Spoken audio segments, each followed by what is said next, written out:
morning, and thank you very much. I'd like to welcome members and also viewers who may be watching our proceedings on Oireachtas TV and to the public session of the Joint Oireachtas Committee on Children and Youth Affairs. The purpose of today's meeting is to discuss the recruitment and retention of social workers. In the first session, the committee will hear from representatives from HICWA, and in the second session, the committee will hear from representatives of TUSLA. In the first session, Ms Mary Dunyan, Chief Inspector, Director of Regulation at HICWA, and Ms Brona Gibson, Regional Manager, Children's Services of HICWA. Before we commence, in accordance with procedure, I am required to draw your attention to the fact that by virtue 17(2)(l) of the Defamation Act 2009, witnesses are protected by absolute privilege in respect of the evidence to this committee. However, if you are directed by the committee to cease giving evidence in relation to a matter and you continue to do so, you are entitled thereafter only to qualified privilege in respect of your evidence. You are directed that only evidence in connection with the subject matter of these proceedings is to be given, and you are asked to respect the parliamentary practice to the effect that, where possible, you should not criticise nor make charges against a persons or entity in a way such to make him, her or it identifiable. Members are reminded of the long-standing parliamentary practice to the effect that members should not comment on, criticise nor make charges against a person outside the Houses or an official by name in a way to make him, her or it identifiable. May I remind members and witnesses to please turn off their mobile phones or switch them to flight mode, as they interfere with the sound system and make it difficult for parliamentary reporters to report the meeting. Television coverage and web streaming may also be affected adversely. I wish to advise our witnesses that any submission or opening statement you have made to the committee will be published on the committee's website after this meeting. After your presentations, there will be questions from the members of the committee, and I now call on Ms Dunyan and Ms Gibson to make their opening statements. Thank you and good morning. Chairman, members, on behalf of the HICWA, I wish to thank you for the invitation to address the Joint Committee on Children and Youth Affairs this morning. I am accompanied by my colleague, Brona Gibson, Regional Manager of HICWA's Children team. I will keep the opening statement brief to allow more time for questions at the end. HICWA is an independent statutory authority established in 2007 to improve Ireland's health and social care services. Our role is to develop standards, inspect the safety and quality of care and services, and support informed decision-making about how these services are delivered. We also conduct a wide range of health technology assessments, provide advice on Ireland's e-health infrastructure, and carry out the National Patient Experience Survey. HICWA's Children's team monitors and inspects a range of services provided to children by both statutory and non-statutory providers. These services include children's residential centres, foster care services, special care units, child protection and welfare services, and Obertstown Children Detention Campus. Most of these services are statutory and are provided by the Child and Family Agency. The provision of safe, effective and reliable child-centred care relies upon a well-trained, supported and motivated workforce. However, as repeatedly cited in our inspection reports, including the recently published report on the child protection and welfare services in the Dublin South Central service area, TUSLA has been unable to recruit a sufficient number of social workers with the right skill mix to carry out its work programme. During the course of HICWA's 2018 statutory investigation into TUSLA's management of child sexual abuse allegations against adults of concern, TUSLA staff frequently expressed concerns about staff recruitment and retention. Critical social work posts remained vacant across the country, which had an ongoing negative impact on the consistent delivery of a high-quality and timely service. Staff believed this deficit was constantly causing delays in the system, for example, the timely allocation of a social worker to a child and the management of child protection and welfare referrals. The challenges in recruiting staff are persistently reported as an organisational risk at board level, executive level and operational level across TUSLA. Senior TUSLA managers asserted that there was an insufficient number of social work graduates in Ireland to meet TUSLA's service needs. Furthermore, staff indicated that inefficient and overly bureaucratic systems, together with the burden of too much paperwork, were reducing the amount of time they had to spend on direct social work with children and families. Tulsa is indeed experiencing a shortage of qualified social workers. However, at the time of our investigation, no comprehensive strategic approach to workforce planning was in place, which was informed by the reality of the current employment market. For example, there was little evidence that a review of current processes and requirements or consideration of upskilling other social care disciplines had happened or was formally underway.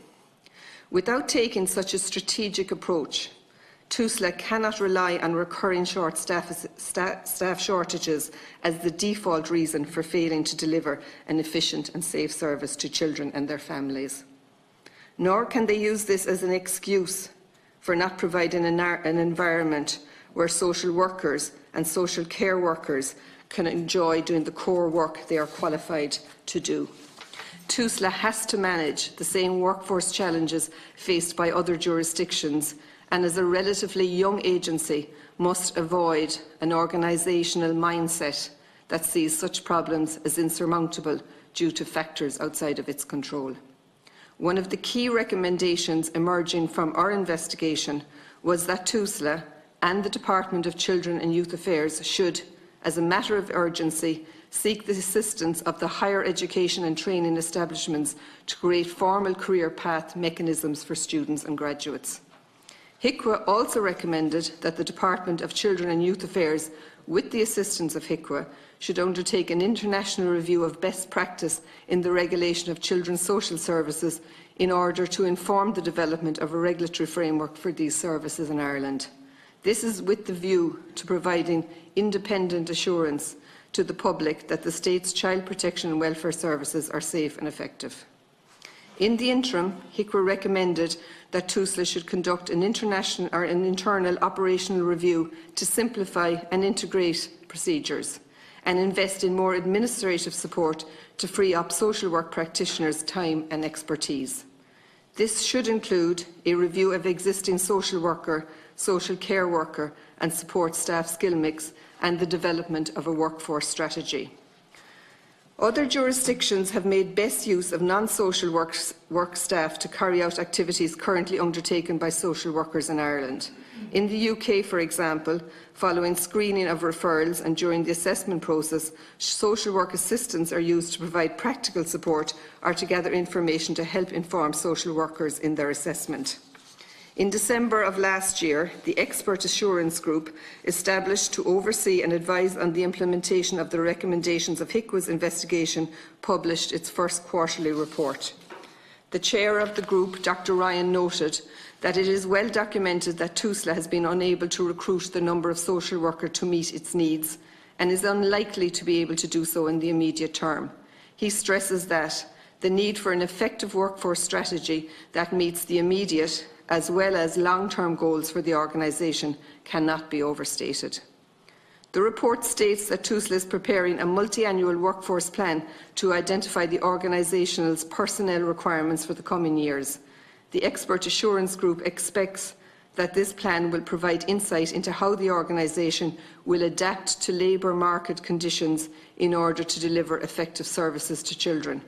The report recommends that significant engagement with discipline and service leads is undertaken to identify the optimum service delivery model.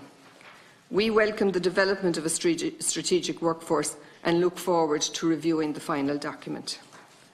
A shortage of qualified social workers is undoubtedly contributing to delays in the appropriate management of referrals and the early assessment of children at risk. However, TUSLA, in conjunction with the Department of Children and Youth Affairs, has to manage the same workforce challenges faced by other jurisdictions and avoid an organisational mindset that sees such problems as insurmountable due to factors outside its control. I would like to thank the committee for inviting us here this morning. We would be happy to answer questions you may have. Thank you very much for your opening statement. And just before I open questioning to the members, Deputy Neville will be first. Just two very quick questions, just in terms of the information you provided in your opening statement. The recommendation in relation to establishing a formal career path. I mean, how or what steps, to the best of your knowledge, have been taken in relation to to creating a framework with educational institutions? And secondly, you mentioned that other jurisdictions are using non-social work staff in order to carry out activities currently undertaken here. What sort of progress is being made on that, and is it reducing, is it having any beneficial impact upon the existing social workers that are out there, not just in terms of the performance in their duties, but also in relation to paperwork, which I know from any of the social workers that I've spoken to over the last couple of years has been, well over 50% of their job, which is, in most of their views, about 80% too much, because it stops them from actually getting out and being an effective social care worker. But just those two quick questions, if you wouldn't mind, and then I'll open it up for Deputy Neville, please. Thank you. So the recommendations that we made in the context of linking in with third level institutions and looking at formal career pathways was a result of the statutory investigation. And at that time, the Minister of Children and Youth Affairs set up an expert assurance group, and their role is to oversee the implementation of those recommendations. So the most up-to-date information we have is what was published in December 2018, and beyond that we don't have any other detail of what is happening in that regard. We certainly see in TUSLA's action plan that they have identified specific streams of work, and one of them is these, but as to the timelines associated with that and where they are at that, I do not know. Is there a formalised communication channel with yourselves and that particular implementation group that you would have a regular flow conversation? We have met the implementation group at the beginning of their work, so we met them in late 2018. And we would expect that we will meet them at times during 2018, but it isn't a formal scheduled structure. Okay. But they do publish the part of the recommendation of our statutory investigation that the implementation status would be published so that the public would know the direction of travel. In relation to your second question, what we have observed on inspection, and I suppose it's important to point out that we have 14 inspectors, so it's actually quite a tight team in TUSLA, and we cover all the services that we have here from Donegal to Cork, so we are only getting sight of the inspection areas that we're looking at. But we have seen an emergence of an increased number of administrative staff now supporting social work and social care workers in their role, which is a very welcome finding in our inspection process. Okay, no, I thank you for entertaining my two questions. Deputy Neville, please. Good morning. For your contribution. Just a couple of questions in relation to the staff shortages or social worker shortages. I'm kind of brainstorming here a bit with my questions. What is the career path for somebody within TUSLA, a social worker within TUSLA, once they're hired? What is the ratio of management to social workers within TUSLA? You may not have these figures, and if we don't, we probably have to try and get them. Has there been any studies done on people who may have gone through the interview process, or how long does the interview process actually take? Because you mentioned about the bureaucracies there. Is there a flow chart available already that shows the end-to-end recruitment process, and maybe where candidates may fall out if they leave the process? Is the recruitment process driven locally, or is it on a kind of a panel format, like similar to what was done with the HSE? I'll wait for the answers before I follow on. Neville, I suppose in essence I'm not able to answer really any of the questions that you've asked with any true detail. TUSLA would be best placed to answer those. However, what I would say is that one of the key findings that we found in the statutory investigation, and as a consequence made the recommendations, that really what an organisation as large as TUSLA requires is actually a really comprehensive workforce strategy, which would include all the points that you're making there. And unfortunately, that was not evident during our statutory investigation, and as a consequence, that's why we made the recommendation that we've made. And we believe that the workforce strategy will be available at the end of Q1 of 2019, and we welcome that. Was there any rationale given as to why there wasn't a workforce strategy put in play? I suppose what our investigation found was that there was a gap between what was happening at the executive and what was happening on the ground. And what was very important was that gap should be narrowed. So that's where there was pieces of work on a workforce planning. It wasn't a comprehensive work that would cover the totality of the organisation, both in its current and future needs, and that would be the really important piece. So there wasn't a reason why it hadn't happened. There was an acknowledgement that it needed to happen. And that was reinforced by the recommendation that we made. Okay. Second, just another question there in relation to IT systems. Where are they? Where are TUSLA? I don't know if, again, you may not be able to answer this, and I respect that, in relation to the recruitment process, or you mentioned about the heavy workload or administration load that workers have. Where is there any? Have you had anything in the studies around the IT systems? Because obviously the major criticism of TUSLA when we were in here before was in relation to electronic communication. Yes. So obviously that has a knock-on effect, I assume, Yeah. for paperwork. Yeah, and I'll just answer the very first bit and hand over to my colleague that will be able to explain what's happening on the ground. One of the key findings in our investigation was that, just as you say, Deputy Neville, there was an over-bureaucratic process in place, and that a lot of it was paper-driven. And from the context of the quality and safety for children, what it meant was that there wasn't a good exchange of information because the systems weren't there. So from a staff recruitment retention point of view, we recommended very importantly that TUSLA in itself would look at the way it works and make sure that the most efficient things were in place so that it wasn't this bureaucratic system. So that was one of the pieces, that they would look at the process. The second piece, of course, was that they needed information systems. And at our time, they were at the end of our investigation, they were introducing these information systems, and I'll hand over to my colleague who would have seen them in operation and inspection. Good morning, Deputy Neville. TUSLA has indeed developed an integrated information system, an electronic system that's accessible throughout the country. So what that means for the service is that a child may be known to Child Protection in Donegal who moves to Cork can have their information accessed by the local service area. So what we know to date is that it's in place in all service areas around the country, so that's 17 TUSLA service areas. And it's in the early stages of implementation in some of those areas, so it has the usual teething problems that you would imagine. However, they do have good systems in place in terms of who can access the system, depending on the grade of information that it holds.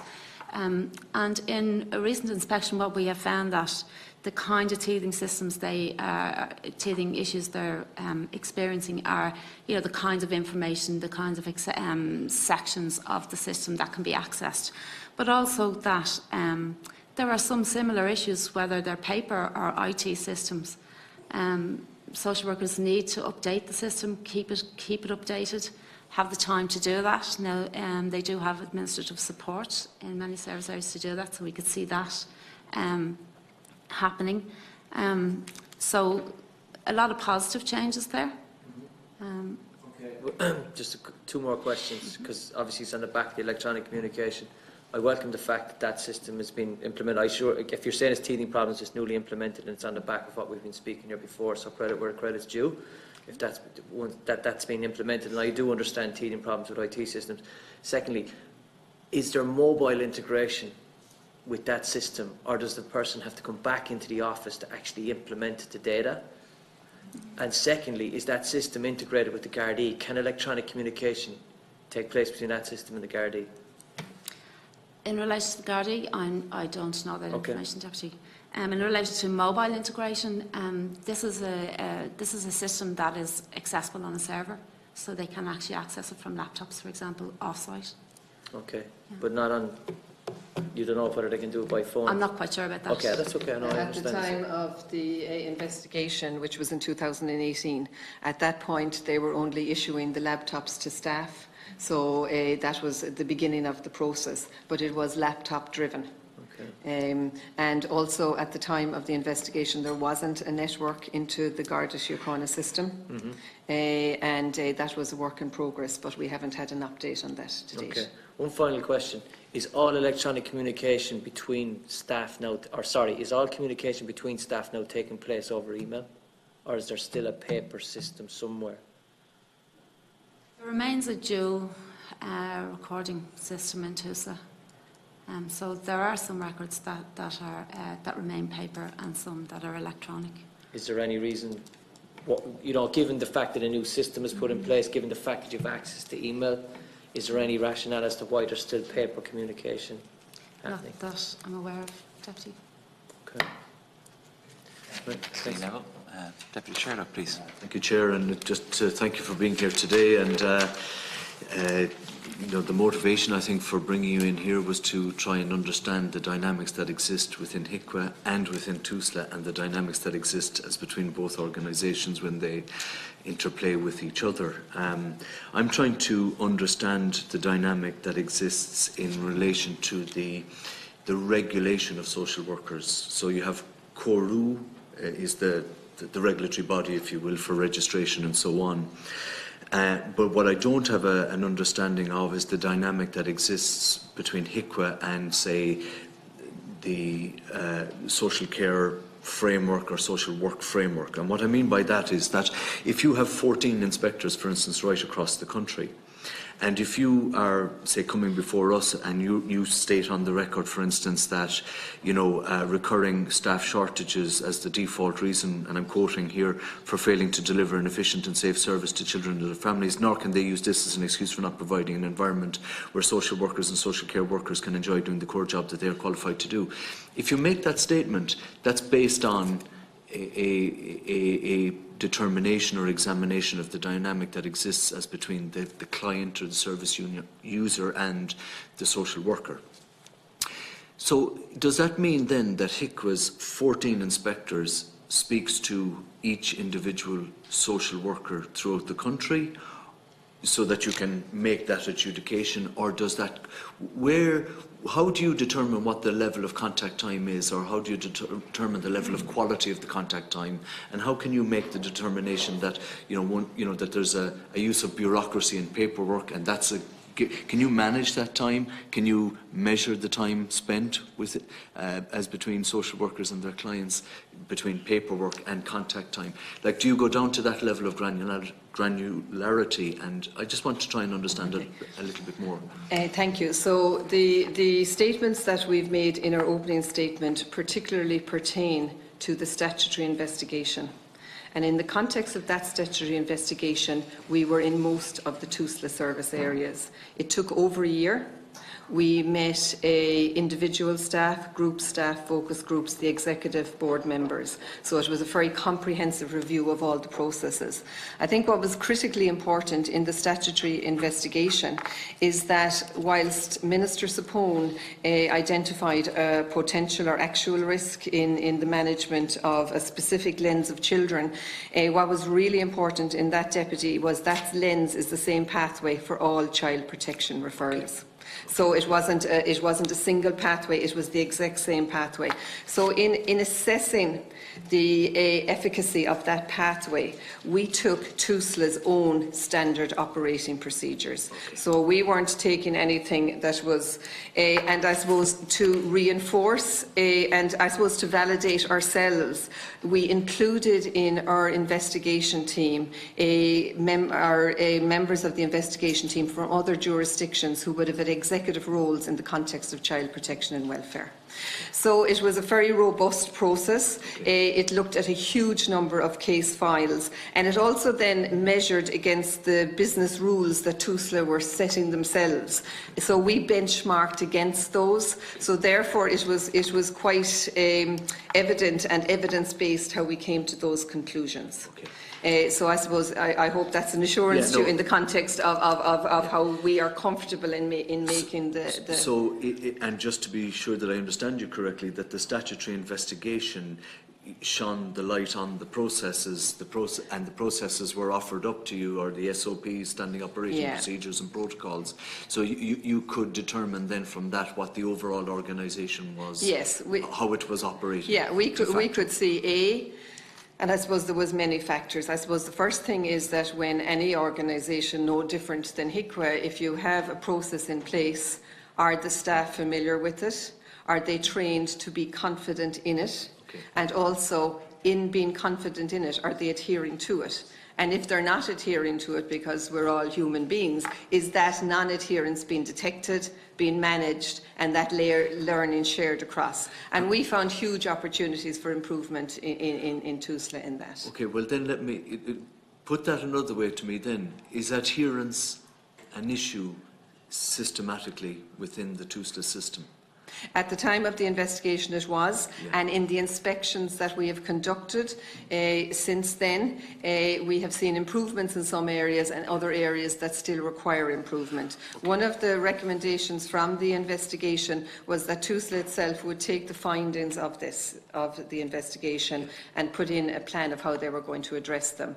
And again, that's part of the expert assurance group that the Minister set up, and they have oversight of that. And how... Well, HICWA is interacting with the department on that group, so how do you characterise the rate of progress at present in relation to those issues? Well, maybe if I hand over to my colleague, because she would have been part of the most recent inspection, so that's probably...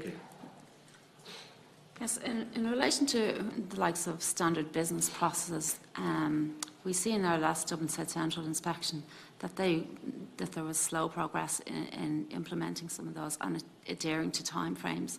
So, for example, when a referral comes in and it must be assessed, to have enough information to make a call about the level of risk to a child or the level of need, we found that the timeframes that were required weren't being followed.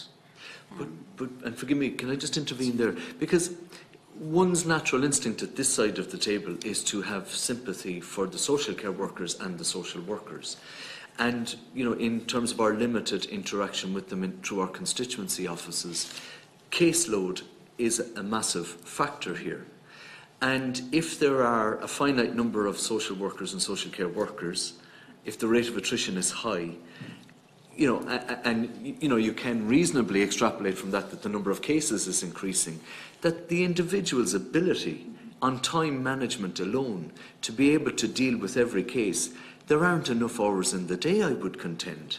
And therefore, that there must be some sympathy, if you will, or empathy for the position that they find themselves in, notwithstanding the fact that you have the acuity of the need of the child or the family or whatever that is. And I suppose what I'm trying to understand here is are they now being put through the ringer? I mean, that particular statutory investigation, was very challenging in terms of what it concluded, and it was in the wider context of another, tribunal or whatever. Are we now putting them through another level of bureaucracy, or a higher level of bureaucracy that is actually challenging their ability to be able to deliver for the very people that they actually want to serve, and putting them under even more pressure again? And I just wanted to get a better perspective of that, if you will.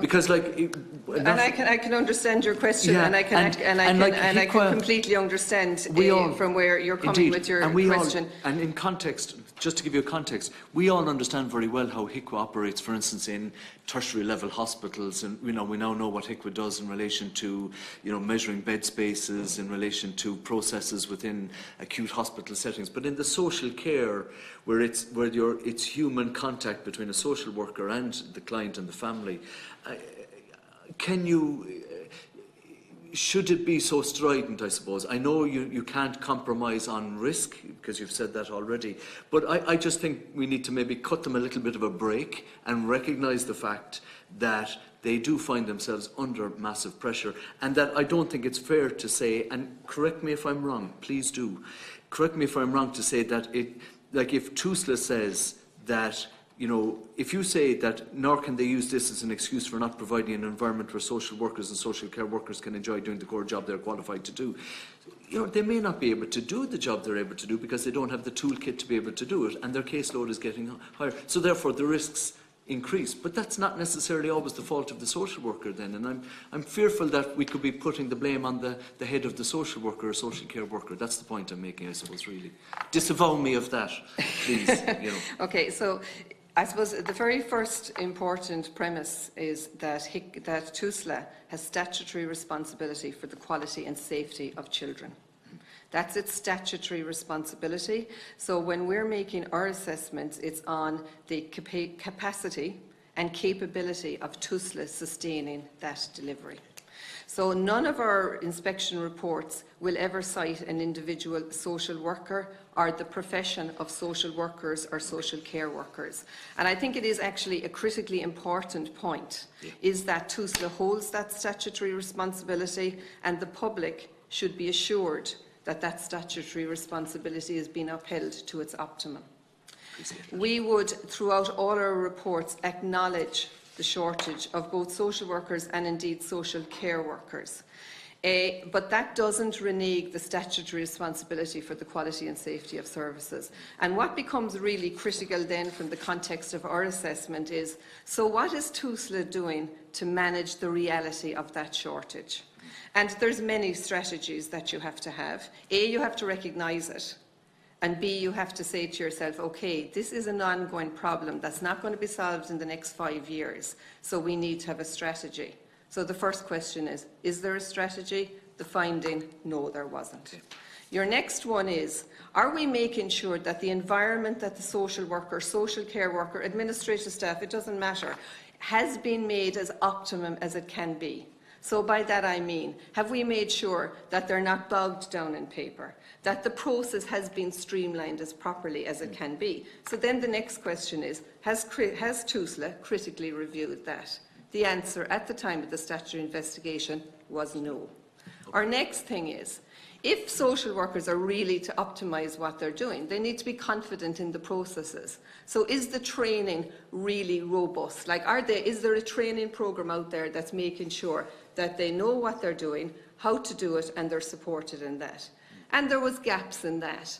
But I suppose to come back to maybe the most critical part for me anyway in our role is that when a new social worker comes into work in TUSLA, it's a frightening environment. You're making really important decisions. And the strength of that is, does the person feel safe? And for the social worker, with the junior social worker is that you have really good supervision. What we found was that that wasn't in place. So it isn't a critique or being unfair on individuals. What we're looking at is, are the arrangements making sure that the individuals that you're talking about, and quite rightly so, are supported properly? And we found that wasn't the case, and there was huge opportunities for improvement. And indeed, throughout our inspection process of date, we've seen where that's begun to improve, which is good. But there is a road to go. No, thank you. And I just have one final question. I just want to maybe understand the dynamic of the relationship between the higher education institutes maybe and yourselves, because you've made specific recommendations in relation to the need for more graduates, if you will, and so on. Does HICWA have a statutory role in determining that dynamic? What I mean by that is, have you an influence in leaning on TUSLA, maybe leaning into the department to say, look, if you do X, Y, and Z, or create these programs or engage with this particular institution, we can create more places and, meet the shortages ultimately. I just want to understand, you can make recommendations, but is that it? Is there a follow-on or we have follow-through? absolutely no powers. That's fair enough. And that's why one of the recommendations of the investigation is to actually look at that in the context of a regulatory framework. Yeah. Because I suppose the bigger an organisation becomes, and when it holds statutory responsibility for a service, I believe, because I believe in regulation, obviously, I believe that it's really important that's a framework there that provides public assurance. So we're very proud of the work that we've done in older persons and disability services, and we can see how, I mean, we're not the solution, but we do help in improving the services. That isn't our legal, we do not have that legal remit, and as a consequence that's why we've made that recommendation. And just on the review of best practice, I mean, you made a recommendation to the effect of saying that there should be an international review of best practice undertaken. Where is that? Where sits that at the moment? That is sitting with the Department of Children and Youth Affairs, and that work has begun and we're feeding into that, and in tandem we're doing a comprehensive piece of work of which TUSLA is also involved in, and that's looking best practice in child protection and welfare. Thank you. Okay, thank you, Deputy. Thank you, Deputy Chair. Just a few further questions from myself. The first one is, probably should have asked you from the outset, but is HICWA adequately resourced to fulfil your statutory responsibilities, in your opinion? No. No. So in the context short? of, yeah, How short are you? but no, I suppose like everybody says, but in that context, we would have identified requirements. So, for example, it is planned that HICWA will begin the regulation of residential centres for children, and we have our workforce plan in which we put in through the Department of Health, and obviously have liaised in that context with the Children's Department of Children and Youth Affairs. So we have our plans in with the department in requirements. Yep, thank you for that. Just in terms of your interactions with Gardaí, in terms of the production and the production of the various reports and recommendations that you have a statutory obligation to produce. Broadly speaking, as a former member of the Justice Committee for 6 years, and I'm reminded because as I came in on the screen in one of the other committees, I saw the white shirts of An Garda Síochána, probably at the Justice Committee. But the interaction I think state agencies have with the Gardaí at the best of times are difficult. They're fraught because of communication problems in terms of technology, but also in terms of formality. What's your experience of interactions with them? We don't have any formal interactions beyond the statutory interactions, which would be particularly around Garda vetting. But we would, for example, obviously in the investigation, by way of example, we would have networked with the Gardaí, and it was very productive in the dual relationship there. But we don't have any reporting relationship to the Gardaí, bar obviously if we come across something that requires like a big safeguarding issue or financial abuse. We make referrals to the Gardaí, but it isn't a formal process in place. In terms of statutory inquiries, commissions of inquiry, amongst other things, I mean, do you have an involvement in those? Well, we have a function within the Health Act to conduct statutory investigations, either on the bequest of the Minister or on our own board requesting an investigation where there would be an incidence of high risk. A legal, technical question, but do you have the, are you empowered to initiate your own inquiries? Yes. You are, so you don't have through our board. Okay. Yeah. Then just in relation to the South Dublin report that you published recently, and firstly can I compliment you on the speed at which you communicate, particularly with my office, and it is appreciated. Obviously there's quite a number of alarming findings in that report. I mean, has there been any sort of notable change in the manner in which that facility has been improved? And could you provide additional comments on that? I might ask my colleague Rona to cover that. Thanks, Rona. Obviously, we have to let things bed down in services, so when we make recommendations we have to allow time for them to actually be implemented. So where we're at the moment is TUSA is working away and implementing the recommendations that we have made. A recent update on where they're at shows that some of the recommendations, the actions required, are slightly late. But we do intend to revisit that service area and to assess how well they're doing. And if I might, sorry, Deputy, if I might take this opportunity to say that, and it's going back to Deputy Sherlock's point about HICWA reports and their influence or impact on the service. In our experience, and I've been working with HICWA for 11 years as an inspector and now a manager, we've had a very positive experience of inspections. We've been very welcome. What we've also found is that TUSA staff welcome inspections. They like to showcase and they need to showcase their positive practice and the progress that they've made, and they're very proud of those. But equally, they're happy to share the risks that cause anxiety within the service and individual stress that workers can hold. And we hope that our reports reflect both of those things. Okay. Well, thank you very much. Are there any further questions from the members? No. Okay. Any final remarks you may wish to make? No, thank you. Well, except goodbye. Well, on behalf of the committee, I'd just like to thank you very much for your presentation and dealing with members' questions in such a comprehensive manner. I propose that we suspend the committee for 10 minutes and resume at 10:42 for the second part of our session this morning. Thank you.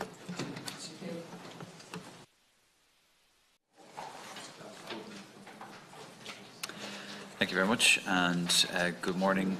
Thank you for your attendance this morning as we continue our hearing on the recruitment and retention of social workers. I would like to welcome to the meeting Mr. Pat Smith, Interim Chief Executive with TUSA, Mr. Jim Gibson, Chief Operations Officer, and Ms. Colette Walsh, Director of Human Resources, Ms.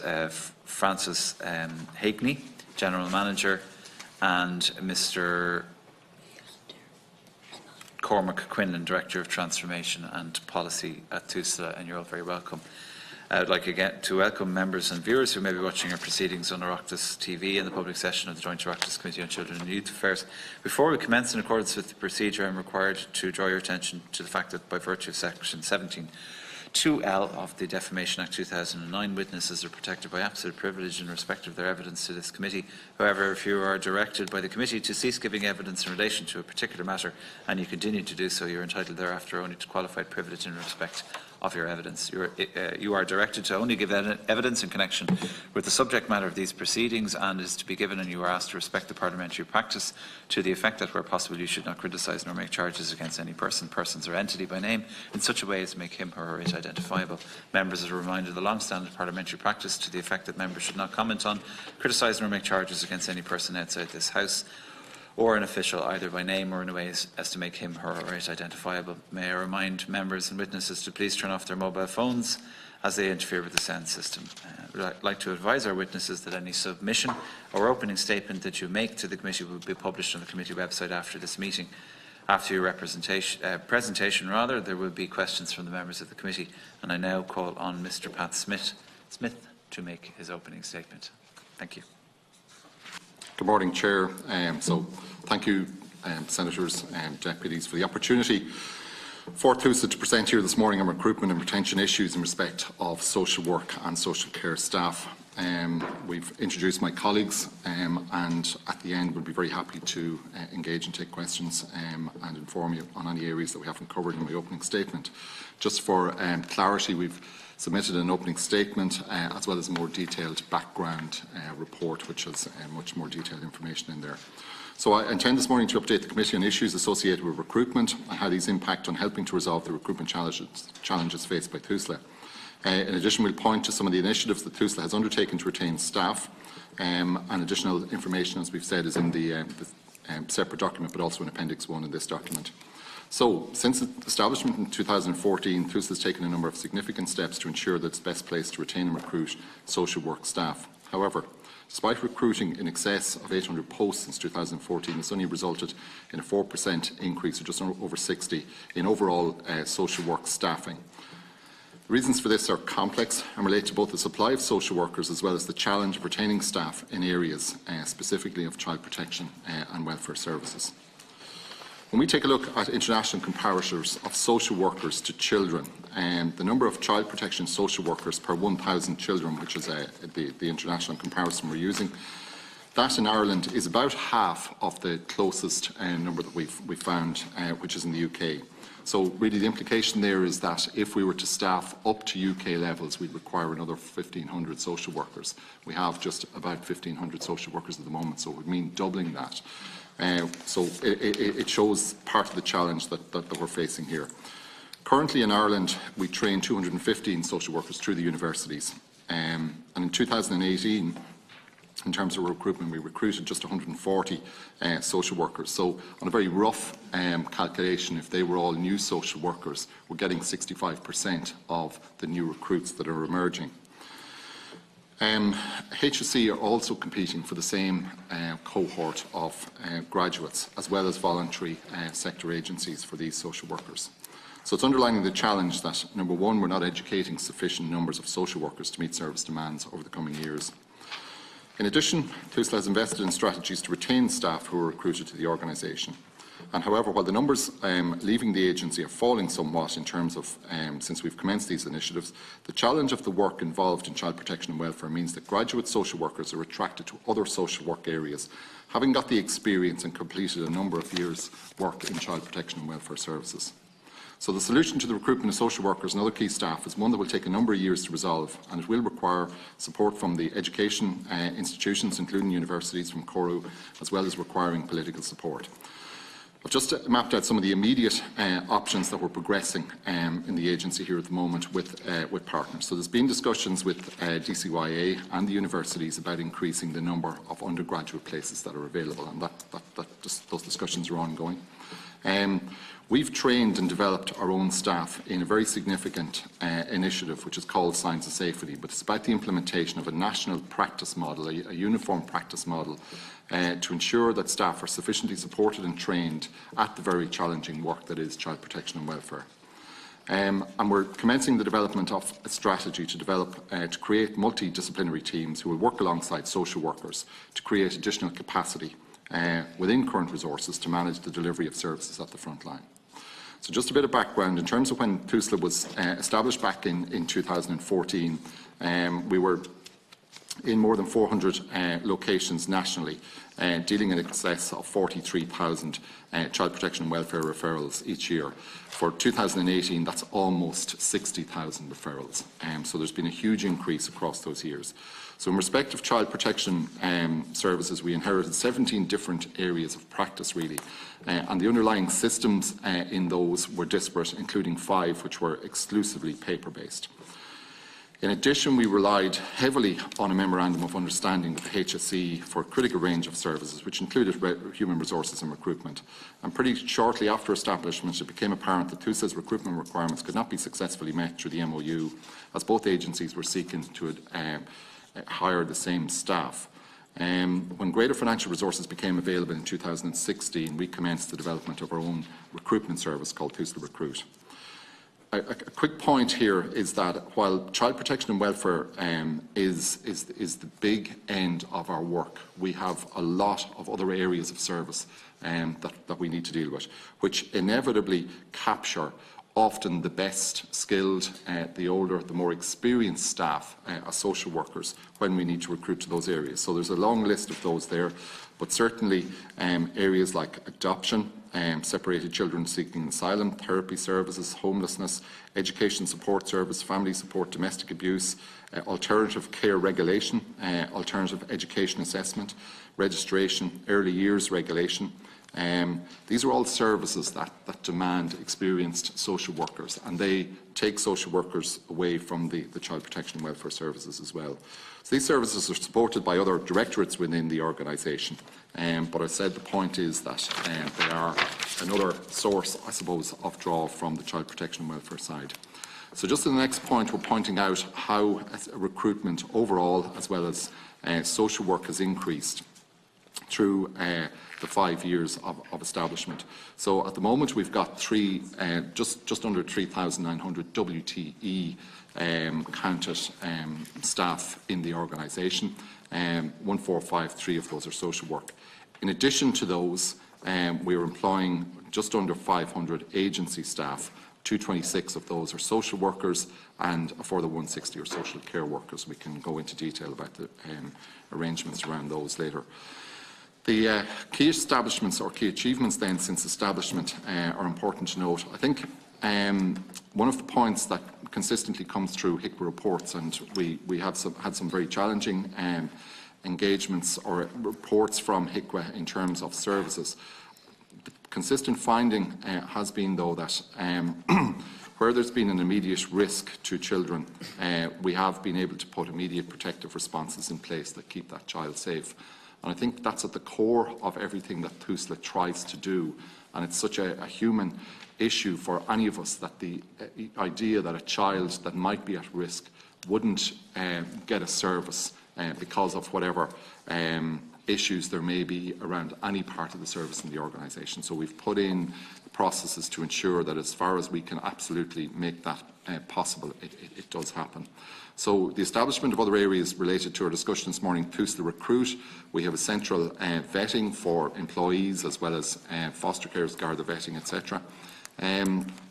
We've developed a comprehensive child protection and welfare strategy, which really has been informed by all of the gaps that we've identified over the last number of years, in terms of service gaps, in terms of recruitment, in terms of the risks that there are. And that child protection and welfare strategy has been in process over the last 2 years and has brought a huge amount of improvement to our services. We've established a child protection notification system that's part of our automation and investment in ICT. In terms of support for families outside our system, the Prevention, Partnership and Family Support initiative has been a huge success. NUIG have evaluated that earlier in 2018 and found that initiative to be very strong. And that's about trying to support families and children who are not in care but outside our system and are in our attention sphere. NCCIS was implemented or went live in July 2018, and that's for the first time brought a single system to child protection systems, where the recording of data, the facility to allow social workers to work online around the recording of cases, etc., has been done. And there's still work to do on that, but that's been a huge, I suppose, step change in terms of where we've gone to.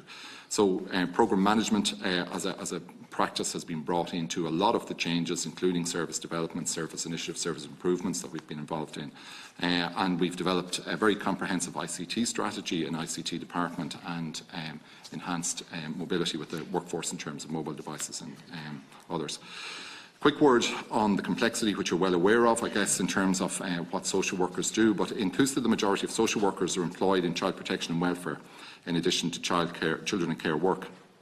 And our goal is to always to try and make better lives for children.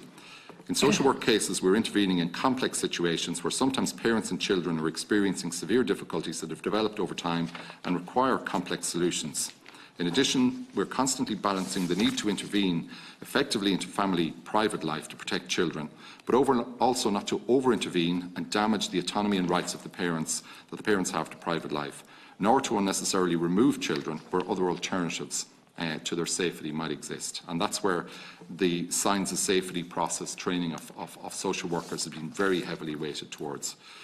So we need to move from a culture of blame to a culture of shared responsibility and the creation of a learning environment for staff and civic discussion involving children and families that appreciates the complexity of child protection work. In public discussion, social work decisions are criticised for being overly interventionist, while in other situations for not taking action quickly enough or not intervening enough in families' lives. So that is a balance and a challenge that we constantly, and social workers at the front end, constantly have to balance. A number of factors then in terms of why social workers leave the profession. So through international research and also our own consultation process, We know the factors which influence social workers' decisions to leave child protection.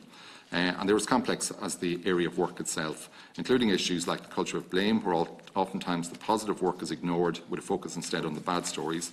Such focus can and does lead to a high risk-averse culture, which in turn gives rise to professional decision-making being pushed upwards, resulting in micromanagement and low job satisfaction.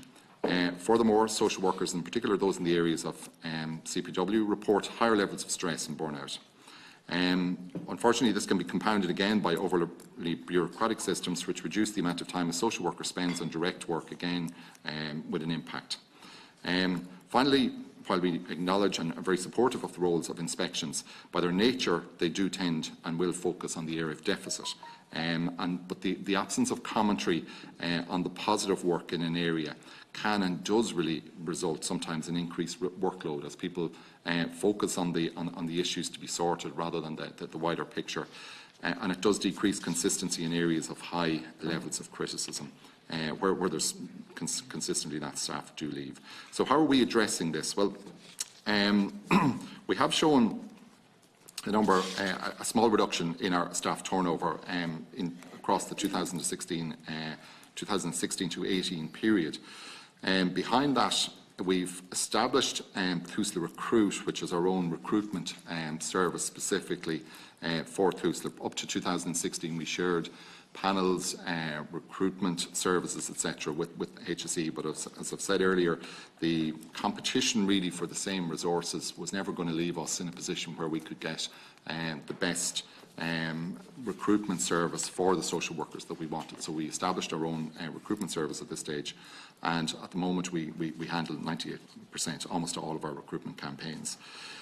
Through our Workforce Learning and Development Programme, we've enhanced training opportunities supporting continuous professional development, which is provided to social workers, including leadership training, supervision,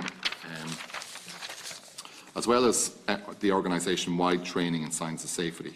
And over the last year and a half, we have trained in excess of 2,000 staff in the delivery of that, and there's a comprehensive ongoing programme with that. So it's providing a method of work which is relationship and strengths-based, and works exclusively with the family and the others that are around the child in the community to create better outcomes for children, and has been widely welcomed and adopted by staff, and is very positively rated by staff as they go through that process. Through our graduate programme, we have been reaching out across Ireland, Scotland and Northern Ireland in terms of linking with the universities to try and promote Tusla as a good place to work, and hopefully as an employer of choice for graduates. We've been working consistently through 2018 on the development of a fairly sophisticated workforce plan, which is about trying to develop multidisciplinary teams. And it's very important to state that in terms of trying to develop an alternative to the social worker model, we've got to obviously identify, test and agree what these multidisciplinary teams will look like to ensure that the complexity of the care that you're trying to deliver at the front door is enhanced with I suppose, caregivers other than social workers and social care people within that. So that's been the work that's been ongoing through 2018, and it's really allowing us to capitalise on the other disciplines that we've got within the organisation to support the frontline social workers, but as well safeguard their time, but also safeguard the service and the practice. We've developed for social workers quite a pioneering initiative called Empowering Practitioners in Practice Initiative. It's called EPI, which covers the major themes encountered by them in their daily work. So this toolkit sets out clear, concise and mentoring arrangements for social workers who engage in this EPI programme. We've provided a large range of family-friendly policies, and in social work services about 85% of our employees are female. So there's a large demand in terms of term time, career breaks and parental leave. So we've also been proactive at addressing issues of stress and burnout, providing enhanced employee health and welfare wellbeing programmes and access to critical incident stress management programmes. So the challenges ultimately for us, our demand for social workers from ourselves is not being met by the supply of graduates from the universities. We are competing with the other sectors for these same cohort of graduates. An important point, which is similar to I guess nursing and other professions, the mobility choice and demographic profile of graduates who often leave within 2 years is something that's very apparent. Child protection work is seen as the most challenging within the social work services or social work profession.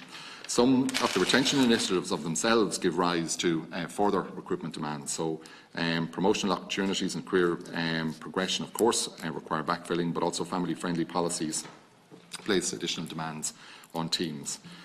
We've mentioned the demographic piece. We've got just around 100 constant of the 1,500 numbers who will be on maternity leave at any time because of the demographic profile of the employees. We've delays in the registration of new social workers are something that we've been trying to work through so that new social workers are available and are registered faster, but there are delays in those at the moment. And very limited access to overseas social workers due to the restrictions on visas and work permits for non-EEA candidate pool. A number of items then that require further, I guess, development on our part, but we've put them down because we will be requiring some support as we move through these. An important one is the access to training pathways for social care workers who wish to train and work as social workers. So that's the idea of having people who work within the social care side of the house who work with us having some kind of employment stroke educational model that allows them to train as social workers. Obviously additional graduate social work training places should be made available.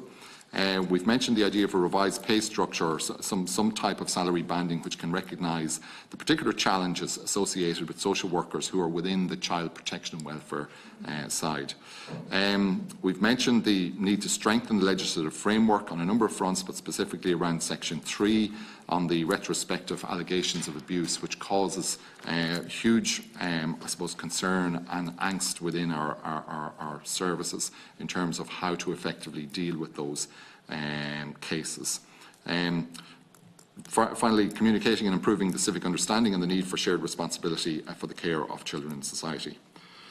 So in conclusion, I think TUSLA's story is a positive one, and we have made significant progress and undertaken much reform since establishment, despite the challenges faced by the agency. As demonstrated above, where those challenges fall within our control, we have been proactive and creative in addressing them, and will continue to with greater clarity in the context of the workforce plan. However, continued support is required from the wider civic, political, regulatory and media area to ensure we can meet the significant challenges ahead.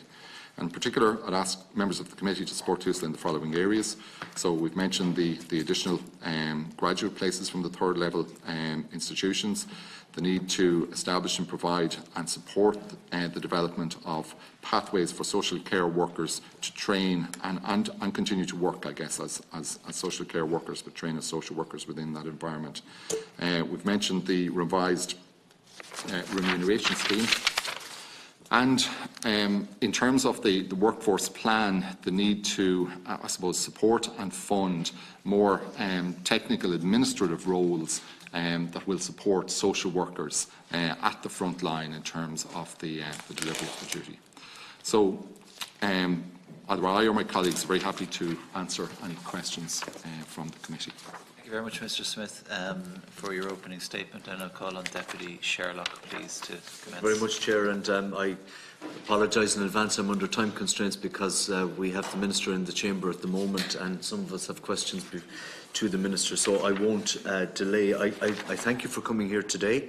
I think this statement is very clear in that it sets out pathways and it sets out challenges, and I welcome that, and I think that I would acknowledge the challenges that you face in relation to recruitment and retention, and I also acknowledge the challenges that you face in respect of, you know, the HICWA reports and HICWA investigation and the outworkings of that.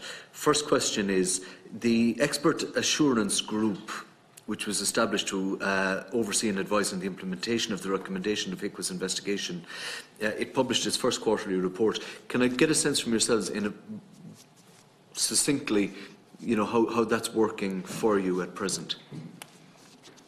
That's So, number one, TUSLA welcomed the recommendations there. I think they certainly are in line with the areas where we see developments need to be made. We've worked as a management team with the EAG on a very proactive basis over the last number of months, and that's been a challenging process because it's another oversight piece on top of what goes on in daily business. Ultimately, it has been positive in allowing us to focus, I guess, on key changes that we've needed to make in terms of governance, in terms of the development of the workforce plan. So overall, Deputy, that's been a relatively positive piece of work. In terms of the delivery of the recommendations, there's no point in pretending that all of those recommendations will be delivered quickly, but we've commenced work on all of them. And I think it's been a positive process and we've been working towards. Does there continue to be a structured engagement with HICWA? Yes. How often does that take place? With EAG, with the EAG. Okay. We have a structured engagement once a month. Okay. On the EAG report, we meet directly with the EAG, and the EAG report back to our board on a quarterly basis. So it's quite an intense. Thank you. Yeah. Just talk to me about your whole-time equivalents. You're now up to 3,893. Yes. 1,453 are involved in social work or social care. I mean, is that that increase? Is that as a result of the recruitment drive, if you will? Yes. So over the last resources first came on board in 2016, really to recruit additional staff. So across the 3 years, 16, 17, 18, we've increased overall by just over 400 WTE. Just under 60 of those are social workers. Okay. And you have 499 agency staff. Yes. Yeah. There's 226 of those are social workers, and 160 then is social care. Yes. How much is that costing you? Just quarterly or annually? In a year, that's 31 million. 31 million. Yeah. Okay. So what are you doing to shift the dynamic there? Because obviously that's a massive cost, It is. and to shift the dynamic there so that you can recruit those people in as whole-time equivalents. So I suppose it's important to state first off the full cost at 30 million, the additional cost is about 25% extra over what those employees would cost if they were full-time workers. So yes, that's a cost that we need to eliminate from the system. Why we need it in the first place, on the social care side and certainly in the residential side, we've got quite a high level of absence due to sickness because of the nature of the residential services. People are out on regularly. So to actually fill the work schedules that are required there, we've got to have a number of people who are available all the time to come in there. In terms of the social workers, we have directly targeted, I guess, all of those social workers who are on the agency list and ensuring that they're aware and encourage them to apply for our competitions. Why would I, if I was an agency worker, want to go into TUSLA? Is it more beneficial in terms of my terms and conditions and rates of pay? In your longer-term career, it is. If you're a young social worker under 30 with an intention maybe to travel abroad, it isn't, because now that's, part of our challenge within recruited social workers is that people who are full-time employed by us will, and often we've experienced of where once people leave within 2 years, they can recover their pension contributions, so it can act as a fund, and that's not just with social workers, it's with other graduates who are young. So there are benefits. Are you proactively trying to disrupt that dynamic to bring them in? Yes, we are absolutely directly communicating. While the social workers are employed by a private company directly, and the private company works with us to supply those social workers, the communications, we are constantly advertising, and obviously those staff are working in areas where there are vacancies, so they are very aware that as campaigns emerge that they are in first. Do we know how much the agencies are creaming off the top for? Yes, supply? we do. Yeah. How much? That's about 10%, and it's a contracted it's a contracted price, so we can confirm that, but it's kind of around that. Okay. Can you supply us just with general figures, I mean, you know, about that dynamic? Because if it's 31 million, it's a big chunk of change out of your annual budget. If 10% of that is going to recruitment agencies, I mean, that's just an unmitigated scandal. I'm not blaming you guys for that. That's the way the system is working.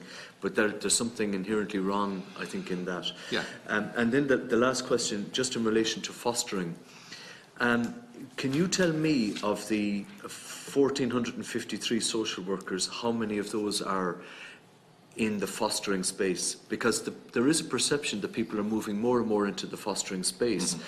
And correct me if I'm wrong in my perceptions here, but if you're working in the child protection space, for instance, it's incredibly difficult work, I imagine, psychologically and from a stress point of view, and I imagine that there may be a perception that the fostering space is that little bit more easier. I'm not saying it's not challenging, I'm trying to understand the dynamic, but I imagine that there's a high rate of attrition without people leaving the service but moving into another service within the overall family. And you know, I'm just wondering how many are moving across from child protection or other areas. Okay.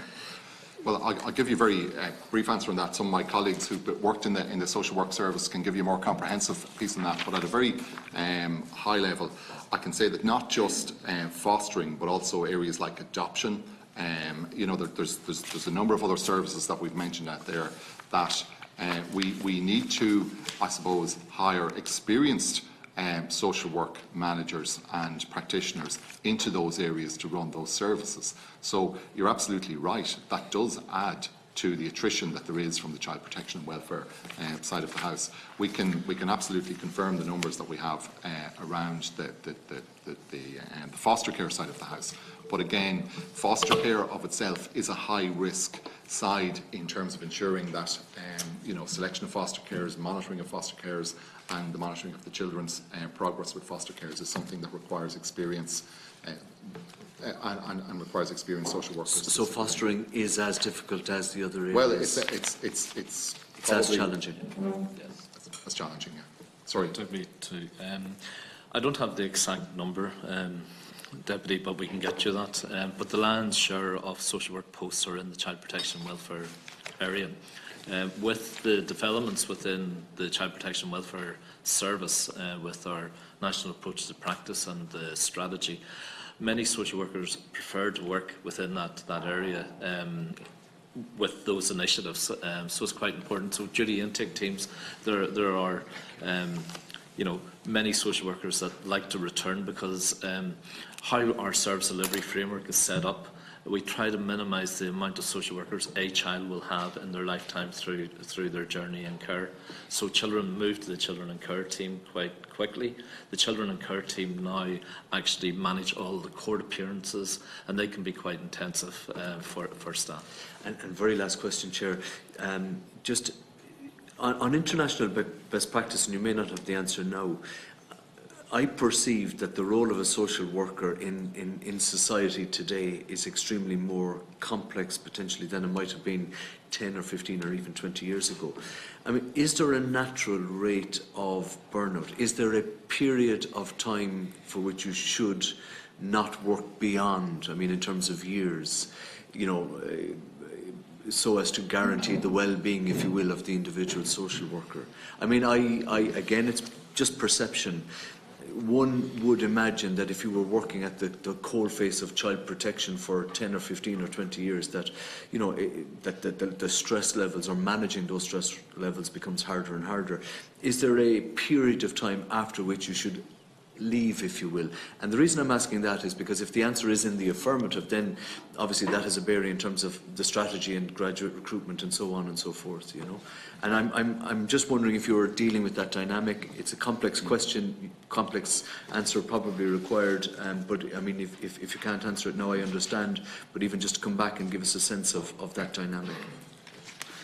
I certainly, as a qualified social worker with, you know, God, I don't want to disclose how many years practice, but I think when we adopted a UK system which was very process driven, very orientated with regards to filling out forms and making assessments, but without necessarily having a really good engagement with children, young people and their families within a community context. That was certainly a problem.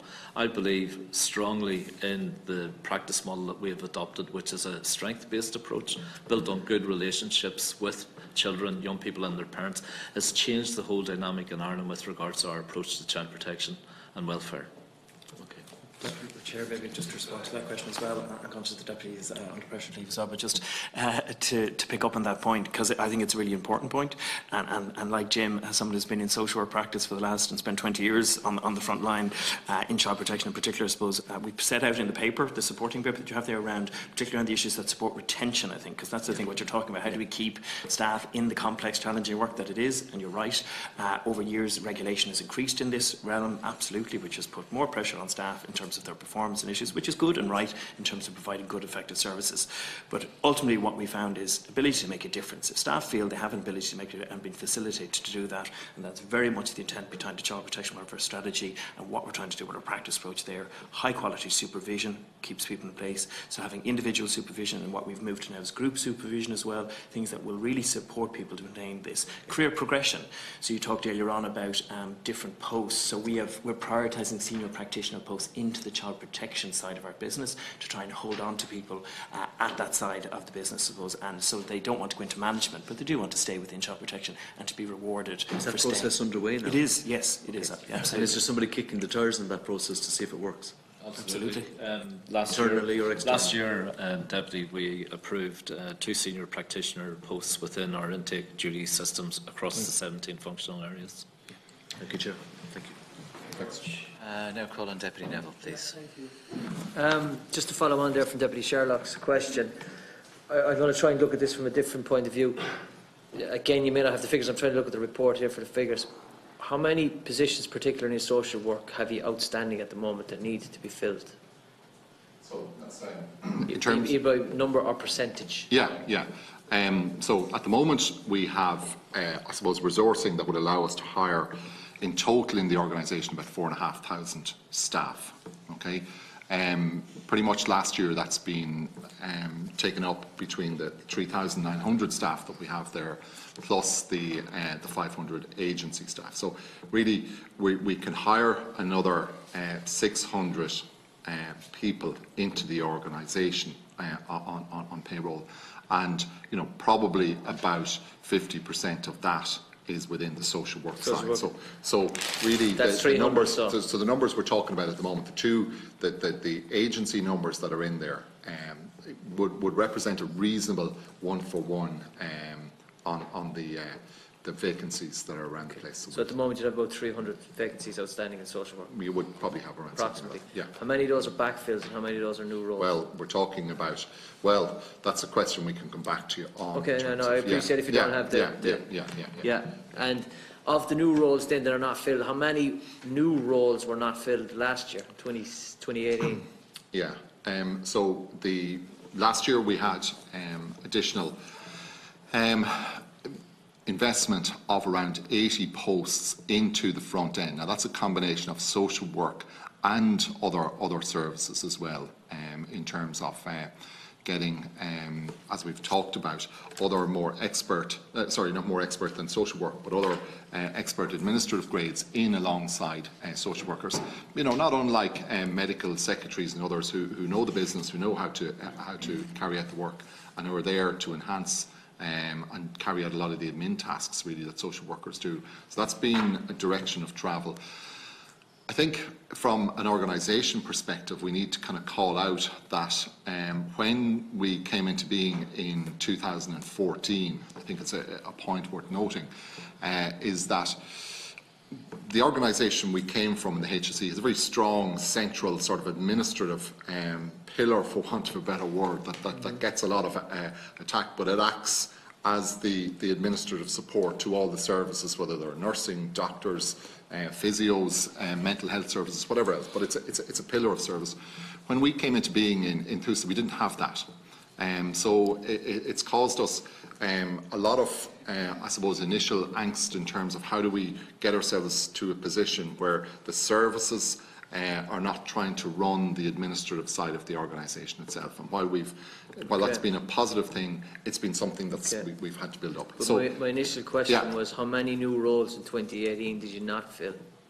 Well, particularly in the social work side. Yeah, well, I guess it's fair to say that most of the newer roles that we've created in 2018 would currently be filled with agency staff. Right, but how many were not filled by direct employees? If you don't have the figure, you could send it on to me. We can come back with that. If you give me, because I'm trying to get an understanding from the flip side of what's not been filled. And if these roles are not filled, so if these roles are not filled, your budgeting goes into paying agencies to actually take up the work. Well, I would put that a slightly different way is that because we can't actually fill them, that's why they end up being filled by agency staff. Okay. So, you know, I think it's important to know pretty much at this stage of the year, there are no available social workers hanging around, even to the agency organisation. So they've all been hoovered up by individual. As a result of that, then, are the salaries for agencies being inflated because of lack of supply? No, not necessarily. People will, but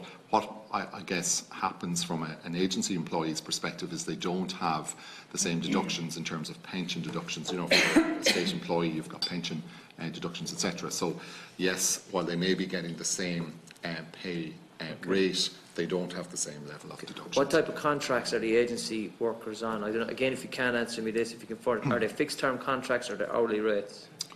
Yeah, I might ask my colleague, Director of HR, just to fill in on that one. But what I would say is the agency who provides those services, they're contracted through a procurement process with us on a... Do they pay a retainer? Do you pay a retainer to hold those on a preferred supplier list? No. It's a procurement. It's an open procurement where. I know, but I mean, in relation to recruitment, the agencies that supply you are people working for the agency. Is that agency paid a retainer to provide you with that staff every year, or is it just per? No, it's a fee. They get a per employee. Per employee. Okay, Yes. all right, okay.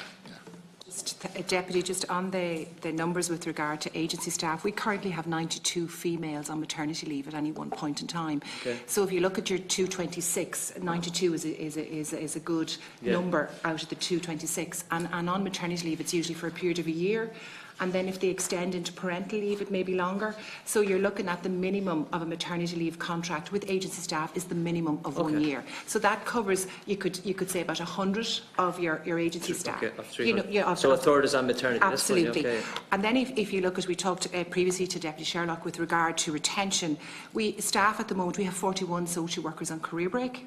Okay. So, you know, if we're looking at retaining staff and how we manage that, we're developing this process. We also have 77 social workers availing of a shorter working year. Okay. So if you look at the hours that you're backfilling with your agency staff, you know, you're looking at that maternity leave. What would be the reason? Sorry, no, what would be the reason for availing of a shorter working year? Well, again, if you look at the profile of the agency staff, 86% of our workforce is female, and between the ages of 25 and 50, so it's childbearing years. So most of those young females have young families. So the shorter working year, and we gave this as an incentive to retain staff on the basis of when we transferred from the HSE weren't actually giving career break, and we made an agreement at management level at that point in time to facilitate the shorter working year, and then we also have 306 staff on parental leave. Okay, but I'm trying to drill this down into social workers. From what you're telling me here, so about 50% of the roles that are outstanding are backfilled and about 50% are new. Because I'm trying to concentrate on the new side. And we can get you the data that you're requesting with regard, because that's quite detailed data, and we can certainly get that data and give it to you with regard to the request to that data. The second thing then in relation to recruitment, can you provide us with a flow chart of the recruitment process from end to end? Yeah. Can you provide us with how many steps somebody has to go through? Absolutely. From end to end, and also does it take place by panel nationally, or is it locally driven? It takes place by, we have local and regional panels from the... Can you explain that? How do you mean local and regional? I'll hand that over to Frances to explain with regard to the head of recruitment. Thank you. Yes, we have national panels, but they're also regionally based. So, for example, if we have jobs in the West, people who have a preference to work in the West will be based on a West panel. When you say a West panel, what does that cover? How many counties? That will cover all of the. Okay, so it's It's half a the large country. west. Yes. That would be this. Would that be a typical panel? And does a panel cover a smaller geographical area than that? Have you smaller? You know what I mean? Smaller geographical panels. Because I'm trying to drill down. Is it locally? Are there local panels? Basically, from Limerick, do you have a Limerick panel? Do you have like a Midwest, Southwest panels, or is it very much that HSE model? No, where it's very I'll tell you, broad? it's very preference-based for the candidates. So we will ask the candidates, we will say we have vacancies all across the country, and we will say we are interviewing in one particular region, but we will ask the candidates for their preference. So when they're successful and based on a panel, we will offer by preference, rather than offering to the whole panel, because we know X amount of people have a preference to work in Limerick. Do you have any? Again, this could be self-explanatory after what you've answered me. Do you have any people on panels at the moment that are sitting there that are oversubscribed? Or is everyone, or are your panels empty? No, for social workers we have in excess of 600 social workers on panels, and they are on panels because they may want to change places. Some of them are. But they're employed by TUSLA. Some of them are employed and some of them are But agency. what I'm asking is, there is no region in the country that's oversubscribed with people waiting on a panel to take up a position. There's openings everywhere. No. Okay. All right, okay. And one of the other questions then is in relation to IT. Your IT system, is your IT system now integrated with the Gardaí? Not now, no. But is there any plans to do it? There absolutely are. And I suppose just to give you a picture again, it's a picture of where we came from again. When we fell over on the 1st of January 2014 into TUSLA, we had a department in ICT with 4 staff in it. We've built that into a department today with 32 professionals in that. It's an excellent development within the organisation, and they've been engaged with the Guards, and I've just had a report last week in terms of the engagement that they have around the sharing between Pulse and NCCIS and the referrals piece, so that we can integrate that. Is that still a paper-driven process? Yes. Yeah. I mean, you know, we could give you the ICT strategy, which would be useful sometimes. I don't mean that, but it's overall picture that says we started off in the equivalent of the 1970s 5 years ago in terms of automation. So what's happened is NCCIS as the core, I suppose, information system that we have in the organisation around child protection has only landed with us in 2018. There's still work ongoing to bed that in fully into the organisation. I did mention to HICWA that I did welcome the fact that the ICT systems are put in place and credit where credit's due. So there's development. What I'm coming from is, can you furnish us with a date of when the Gardaí system, the full system, will integrate with the TUSLA system, given the historical nature of what's happened here and people we've had in this committee beforehand? I think it's imperative that we get some sort of a timeline on that. We can absolutely give you the plan around what we're proposing on that. Do you have a specific timeline on when those systems will integrate? No, not at this point. We'll give you what the outline is of the plan and the work that's been done. So what I can assure you is that there's very comprehensive and strong engagement between ourselves and the ICT side on the Guards to do that. Okay, so there's no doubt between either organisation that this is something we need to do. So there's no estimated timeline. But there isn't. So the development of that. So I suppose to give you a picture, the NCCIS system itself, the emphasis for the last 6 months was on trying to stabilise it. Now we're in a space where we can talk to the Guards around how Pulse can integrate with that, so that both systems can support it. But there's no timeline as of yet? No, but there's open doors and there's very strong communication, and I have no doubt. So what we will do for you is give you a plan in terms of what the overall estimated kind of time frame I'm really I understand that. conscious of that timeline to get those systems integrated, given what's happening. I mean, it's so obvious to everybody that it's in that space. But there's, just to reassure you, I guess there's a huge amount of work going on to, I suppose, produce a lot of additional productivity and ease of work through developments around that system by developing, other ICT portals, other ICT systems, other ICT applications that take an awful lot of this estimated. Last year, as part of the NCCIS development, we issued about 1,800 mobile devices, so laptops to social workers, as well as much more improved kind of communication phones for them. So that was a huge investment last year in terms of that, to facilitate NCCIS, to give mobility to social workers, to allow them to do, because a lot of this was done on paper. Yeah, that was the problem. So just two more questions now, Chair, if you bear with me. In relation to agency staff that you have on the books, is there a conversion clause to convert some of that agency staff to become permanent employees of TUSLA? That's something, I guess, that we would have to say, no, there isn't an automatic conversion clause within that, because somebody recruited to the public service obviously has to go through a public service process, and we've got a public service licence, so we've got to do that. So has it been examined? Has it been examined that if somebody's working there for 12 months under agency, that they could convert to be a permanent employee, because obviously they would have a greater knowledge depth of the organisation? Absolutely. That makes a whole lot of sense. Is there a roadmap there for that? We have done some work on that in the past, and we're looking at engaging on that front. I'll let my colleague, the Director of HR, give you some detail on that. But again, it's not a straightforward process. Just Deputy, on that, we have some areas that are challenging to fill for social workers, or challenging to fill vacancies. So on that basis, we have linked in with the agency who supplies the agency workers, and we are looking at a conversion of staff, bearing in mind there are restrictions with regard to the recruitment licence. So it just beds people down into a position for a period of time to give continuity of care for children who are in care. Sorry, how do you mean there's a problem with recruitment licence? What happens is we have a recruitment licence, and all jobs have to be publicly advertised. Right. So on that basis, you wouldn't be converting an agency staff into a permanent job while you'd be advertising the job. So what you would do is you would convert for a period of time, and then they would bed down into that position and then be in a better position to apply for a permanent job at a later stage.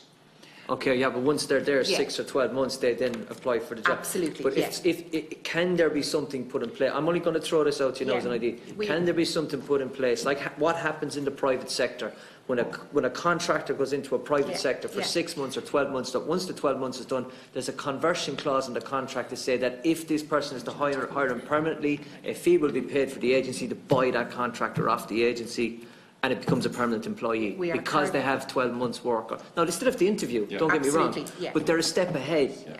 And given the lack of supply that you're talking about, can that be examined? It can be examined, Deputy, and it can be explored, and in some cases... Can it be done? It can be done. Within the current legislation, that can be done, It can be done, that we actually look and convert for a period of time, and then they still have to apply for a permanent job under the licence. So it can only be converted into a position for a period of time, and yet that the position still has to be advertised. So we have to be clear that we're in compliance with our recruitment licence as well, and we have to work within that. So we have some restrictions around that, Deputy. I take on board what you're saying, and we have done it in the past, and we've done some conversions, but we still have to keep in compliance with the licence and the legislation. I think we have to be very clear, Deputy, that there isn't a straightforward conversion piece in the way you're talking about that we can do to convert what is effectively a private contract into a public service contract. To actually hire anybody into the organisation, we have to go through that recruitment process. Obviously, I think from the perspective from anyone's understanding of it, somebody who's worked in a job obviously has an increased advantage in terms potentially of the experience and the knowledge. So when it comes to interview, they're in a good position for that. Yeah. So it's the process so that is blocking you from doing that, and that's the statutory process. Yes. Okay. So that would be the public. And have you, obviously you're saying you're going to explore it, are you going to push to try and explore as much as you can what you can do within the process to make it as efficient as possible? Yes. I'd one other question there in relation to, you were talking about burnout and stress of employees, which I can take on board. Obviously, social work can be quite rewarding work, should I say. I want to put it on record, very rewarding work, and that we would, praise social workers for the work that they do. I mean, obviously, my question is trying to get to the nub of the difficulties, but we have to put that on record as well. I don't want it to go out from the committee that, social workers do great work, and I interact with them quite a lot. Is there any movement or talks, particularly from a HR point of view, to look at new work practices to support social workers in relation to softer skills such as mindfulness or any de-stress type that's starting to happen in the private sector, that I believe because of people missing work days. Yes, Deputy, there Yep. is. Sorry, we did set up our own health and wellbeing unit last year with regard to recognising the burnout and the stress that our social workers are under. And in recognition of that, we have commenced resilience training and crisis intervention stress management training, and that's been rolled out throughout the organisation in support for social workers, recognising the difficulties of the job and recognising where they're at. So we have done that. It is also within the remit of area managers to develop sort of mindfulness programmes for their staff when they recognise the need to do that. And there are examples across TUSLA where area managers have commissioned in specific mindfulness sort of alternative type sort of activities that assist staff to deal with the emotional turmoil that sometimes they face. But that's at the discretion of the area manager. Yes, and we encourage that as well, Yeah. Deputy, to have an immediate response to some critical incident that may have occurred. Okay. And probably you don't have the statistic today, but to ask TUSLA if they could furnish us with a ratio of managers to social workers, if we can get that ratio as well, it would be great. But thank you very much for coming in. And again, in relation to the IT system, which was what we highlighted the last day, I welcome that the implementation of that. But I really do want to see that integration between the Gardaí and TUSLA in relation to the IT system, so we have a record and not to have what happened in the past happen again. Yeah. Chair, just one comment. As the Chief Operations Officer, I really welcome your commentary in respect of social workers, because they work in a very hostile environment at times, and we should commend the social workers and social care workers that remain in post and deliver a child protection welfare service. So thank you for that. No problem. Positive comment. Okay, thank you very much. From my own perspective, then, I just have a number of questions that I'd like to address. In relation to retrospective abuse cases that you referenced in your opening statement, Mr. Smith, how many people do you have working on such cases or liaising with statutory inquiries, for instance, on Garda Síochána and other agencies involved? Or rather, how many retrospective abuse cases are you currently handling? Yeah, at the moment, Chair, we can give you details on that. I think it's in the detailed space, but at the moment we have somewhere in the order, I think, of about 1,400 open cases, open retrospective cases, but we can, and that has actually increased quite significantly across 2018. So I think what we found is that as publicity around retrospective abuse happens, we tend to get increases in referrals. Of course. So at the moment, in terms of retrospective cases, we've got 1,230 at the end of December 18 retrospective cases open, and that's the referral. So again, the numbers of staff working within that, I might just ask Jim just to comment on that in terms of. Firstly, all duty intake teams deal with retrospectives. That's the point of contact. And ordinarily, those cases are picked up by the duty intake child protection welfare staff. It's a highly complex and challenging area of work, which is devoid of good legislation to compel the person making the complaint to follow through on that.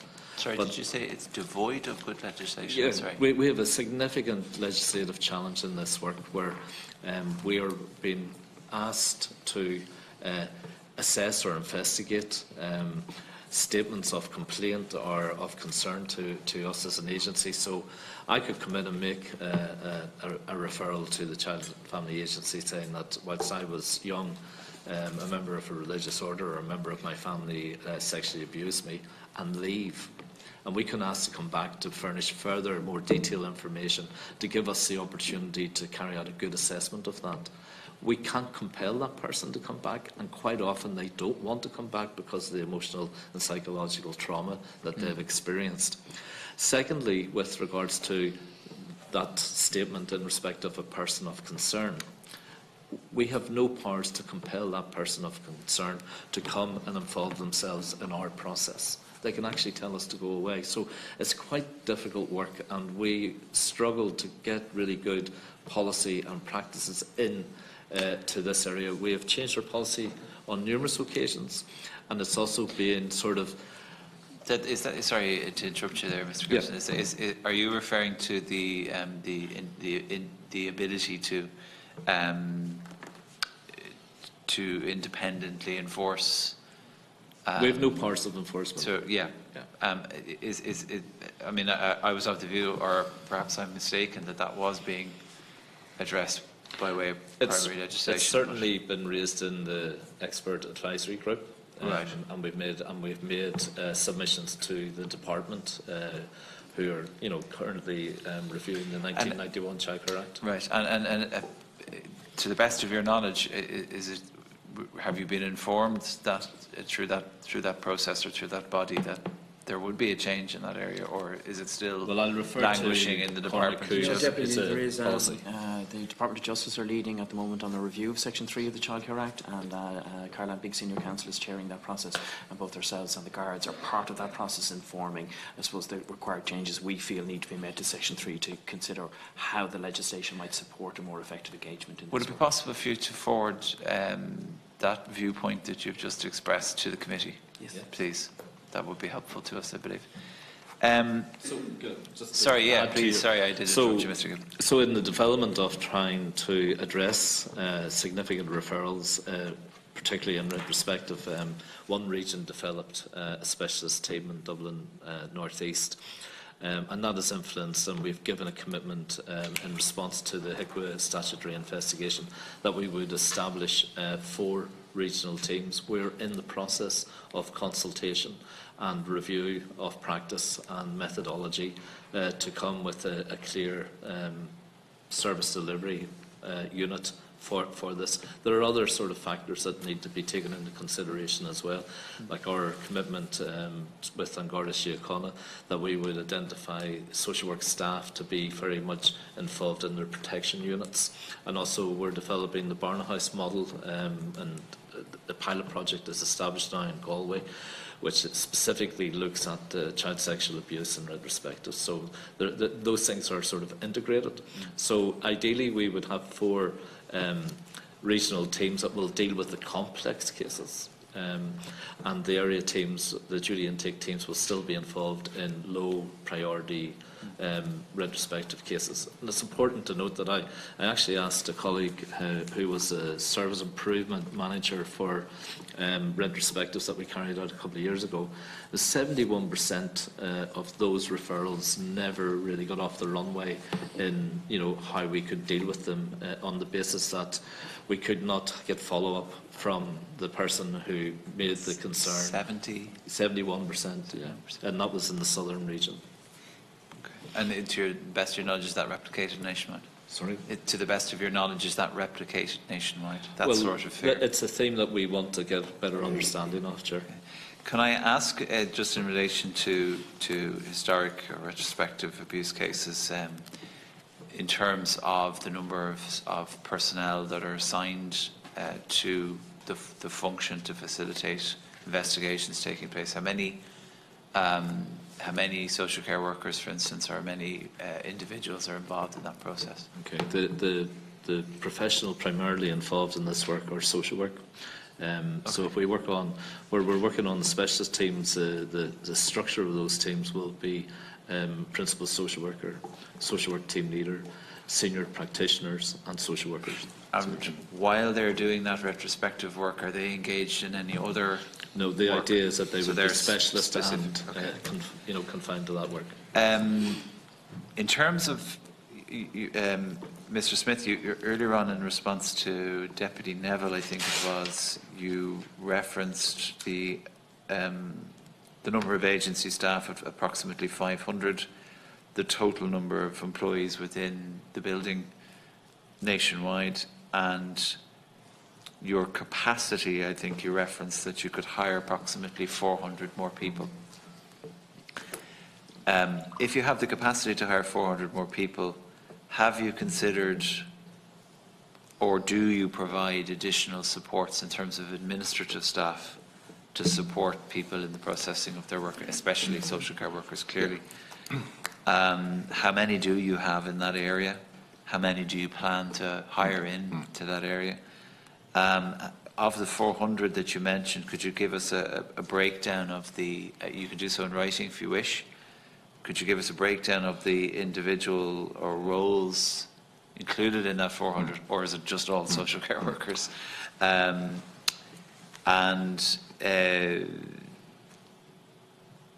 you considered apprenticeships, or is it something that you're doing? So Chair, there's probably two questions in there, and yes, we can give you extra data in terms of where we see those posts going. What I would say is that, you know, since we started the process of recruiting, really, in terms of additional numbers since 2016, the evidence that we weren't able to hire the number of social workers that we needed wasn't something that came about so suddenly. So in terms of where we've been going with a workforce plan, that's been a process that I guess over the last 18 months has become much more evident in terms of the lack of supply or the lack of capacity to retain social workers. So the next steps within that were in terms of developing this I suppose front door model in terms of the model that we talk about where we have a multidisciplinary team. So part of what we're engaged at the moment is actually identifying in terms of the resource that we might have otherwise been applying to social workers, what's the most effective use of that resource now? Is it more skilled social care workers? Is it more, or more social care workers? Is it more skilled administrative staff that go to support those? So we have a model that sets that out at the moment. As we said earlier, we're in the process now of testing that across a number of areas to see how effectively it works. And the output of that will be, I suppose, the figures around what are the new types of areas that we need to go after. So that's a little bit of a work in progress, but I can give you an overall picture, no doubt about that. The second question, sorry, your second question was around the... Second question was around the, well, administrators, I think, but I think yeah, you've touched upon that. The graduate. Oh yes, apprenticeships. The apprenticeships, absolutely. Yes, yeah. That's a very good question, and I'll let my colleagues kind of cut into that because they're much more closely praised to that. The plan, we've set it out there in terms of the area that we need that development in, is where we've got absolutely an apprenticeship type approach, but even something that allows some of our existing staff to take some time out on education programs to work forward with education institutions. There has been some work done with some of the ITs who want to, I suppose, provide additional training as well in terms of staff there. So I'll let COO give you some deeper update in terms of developments on that. Yeah, Chair, when we talk about the supply and demand, and we look at the number of graduates coming through, we look at the gender as well, and the propensity for young people to go and travel. We are in business with lots of community and voluntary organisations where we find very mature people voicing a desire to follow a career in social work. But they're ordinarily married, they have a few children, and they've got a big mortgage, and they can't afford to go off to college for 4 years.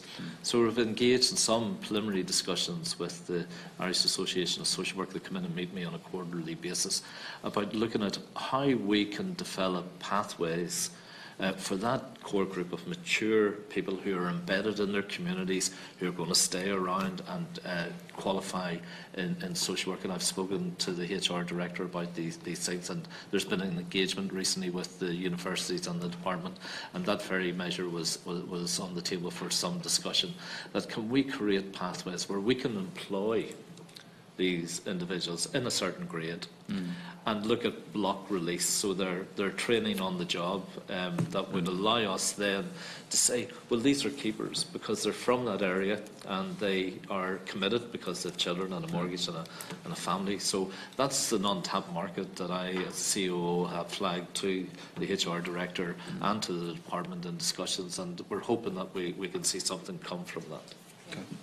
Yes, Ms. Watt. Chair, just to follow on that, we have there is an overall Department of Health strategic work plan, which in conjunction with our colleagues in the HSE and the DCYA TUSA are at that seat with regard to the overall strategic planning for the workforce, and we have met with the universities to, I suppose, raise the challenges that we have with regard to the limited number of social workers, and also to request maybe an approach for blended learning on the basis of, and the universities set the qualification with regard to the entry level and the qualification. So it is regard to the blended learning and that mobility, and how can we approach that.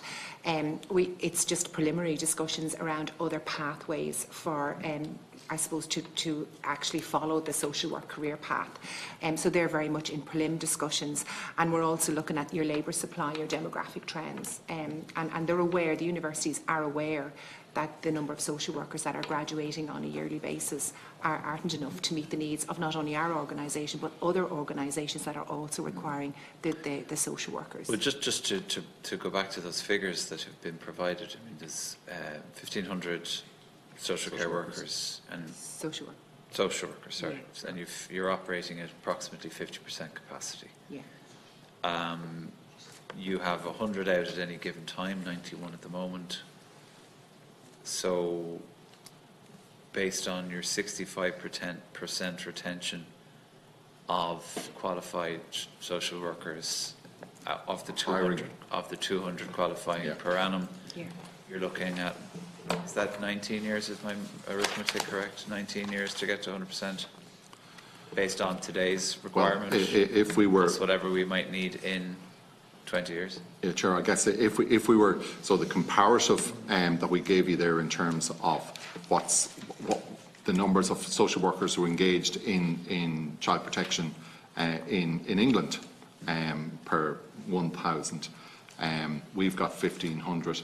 If we were to staff at the UK levels. Is it reasonable to make that assessment? Yeah, well, I think the challenge for us is whether the model of care that we're putting in place, the science of safety, which, as Jim and Cormac have talked about, is a more relationship-based model. We would hope that we wouldn't need to get to those levels. And realistically, looking at it from this point, within my lifetime, you probably wouldn't see those numbers of work, available. So I think we are going to require more social workers. What we've got to make sure is that the numbers that can be retained within social work, while our leaver rates are comparatively high, I suppose, to other services. In the UK, again, so our turnover rate is about 7.5%. The UK is 15%. Okay. So there's a challenge on all those fronts. Sure. So I think what you're driving towards there is, yes, we need to have different streams of people who can meet the demand. And the workforce plan, I think, we've got to develop something that's more sophisticated in terms of identifying, in the absence of enough social workers within that space, who are the other cohorts that we can either train to a comparative level, or what work can we take from social workers that allows us to utilise their skills to the best.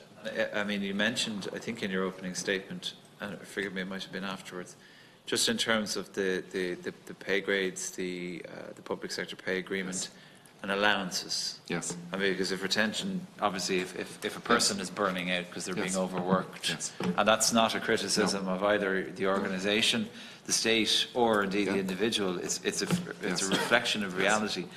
And as Deputy Neville has said, these people do extraordinary work. In my personal experience, and obviously as chair as well. But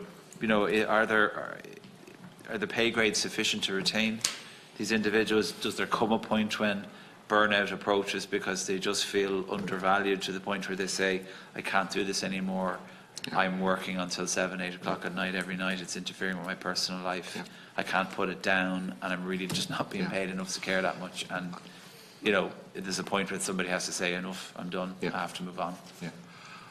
I think, Chair, I reflect absolutely everything that you're saying, and I would make that point from the perspective of the organisation. The work that's done by social workers for the state and for society is extremely high there and needs to be valued very highly in terms of what they do. There's a complex suite of things that ultimately, as we've said, drive somebody out the door in that. The recognition, I guess, of the complexity and the high demand. I mean, a description of a social worker's day can be quite shocking to any of us, and I'm not from a social work background, but it is quite startling. So I think we need to recognise and remember and probably reward the people who are involved in those high intensity areas.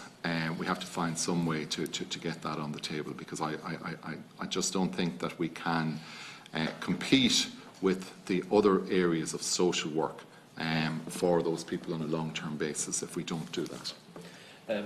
Money is one element of it. As a social worker, and referring back to my practice, my biggest frustration was I've done the assessment, but I can't get access to services. And many of the very complex cases were known to other state agencies. So, you know, particularly young people are involved in criminality, have poor mental health status, and because we're a welfare agency, sometimes they come back to us without an integrated approach. So some really good developments in Tusla over the last year has been the creative community alternatives, and the feedback from the social workers is it's really good to have a resource now at hand at an area level where I can engage a young person in an appropriate therapeutic intervention. We're also on the cusp now of rolling out our therapeutic service across the country. We've piloted in Waterford-Wexford area. We have therapeutic models in our special care now, and we've reformed our national ACT service, which will now be regional, and they work from a therapeutic model as well. We have the introduction of science of safety as well. So we're travelling in the right direction to sort of do away with some of the frustrations you have as a social worker or a principal social worker, that you're left with this young person on a Friday at 5 o'clock at night looking for a placement, you know, or looking for an intervention. And the science of safety really has opened the door to be very involved with parents, to ask parents what their concerns are and what they consider the solutions are. And we can help them with that.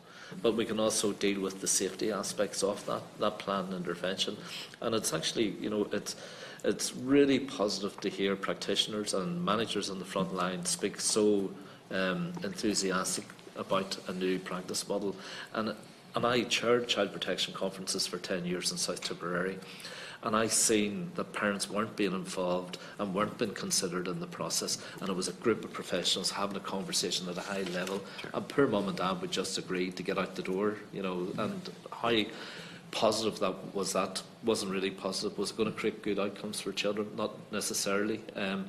I strongly believe in what we're doing now is moving really in the right direction, and you can see that in the callback days and through that. And I think it would be good for Cormac maybe to do a comprehensive report on that to the committee and to show the evidence of the improvements. That would be welcome. Just on that international best practice, or, you know, benchmarking ourselves against other jurisdictions, which I suppose is par for the course. I mean, just in terms of just say foster care, adoption, families, how often is it, in international best practice terms, appropriate for a social worker to visit one of those families in the first year of their either employment as a foster care or engagement as an adoptive parent or parents, and whatever it might be? How often would... There are regulations that require us to visit on a certain level of time. You know, certainly in the first year there's a higher level of engagement, and after that it drops down. But actually engagement would be much higher than actually even what the regulations require of us. I mean, particularly in terms of fostering placements. Depends, of course, on the nature of the situation. The foster placement will be very settled and stable, and the minimum requirements will maintain that placement. There's other situations where the placement may be struggling, and therefore the level of engagement is much higher. So it depends just on the nature of the circumstances in relation. But I would say that our visits would exceed what regulation would require us in situations, yes. I mean, clearly that wasn't the case always, though, unfortunately, particularly when we go back to, you know, decades ago.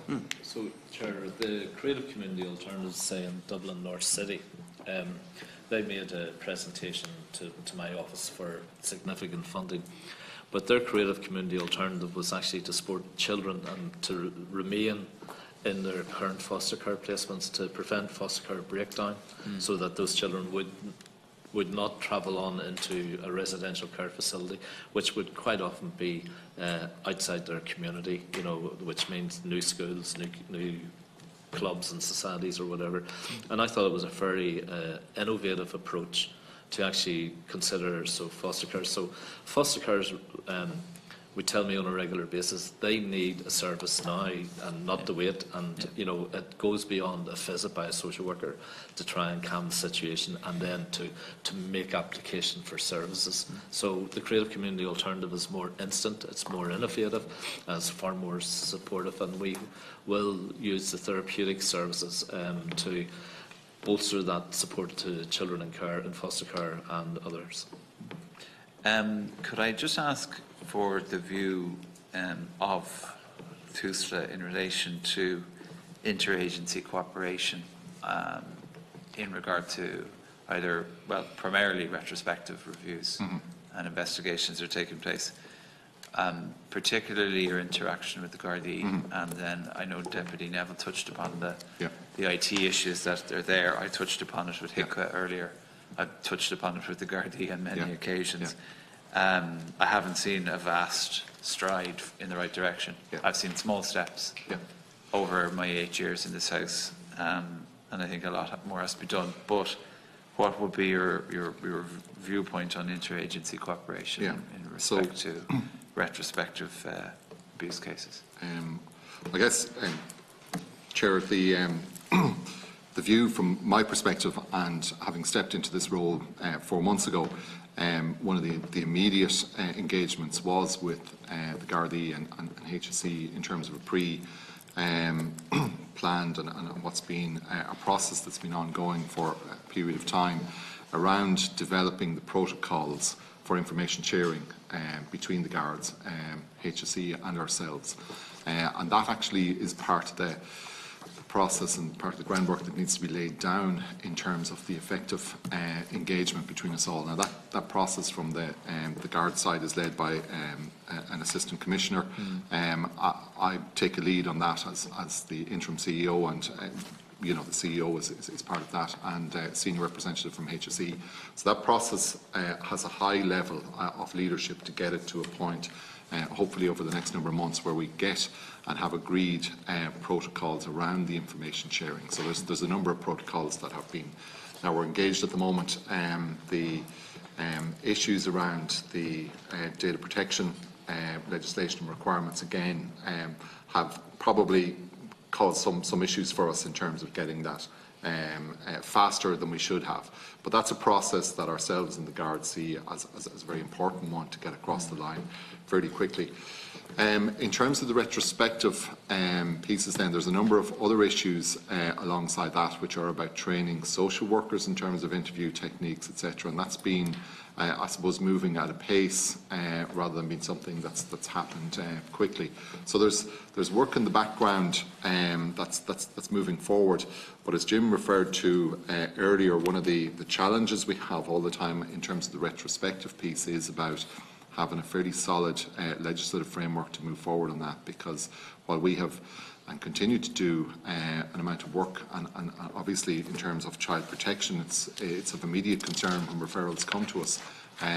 The issue of what we've been asked to do around the adjudication and the policy requirements around that have always been challenging, because as we put a new policy in place, a court case will mean that we've got to change that policy, and that's a continual issue for us. So that doesn't allow us, if you go understand an organisation with 4,000 staff, trying to understand what the implication of the new policy, rolling out a new policy in the organisation is a complex piece of work, and every time we change that, it confuses, and the more frequent that happens.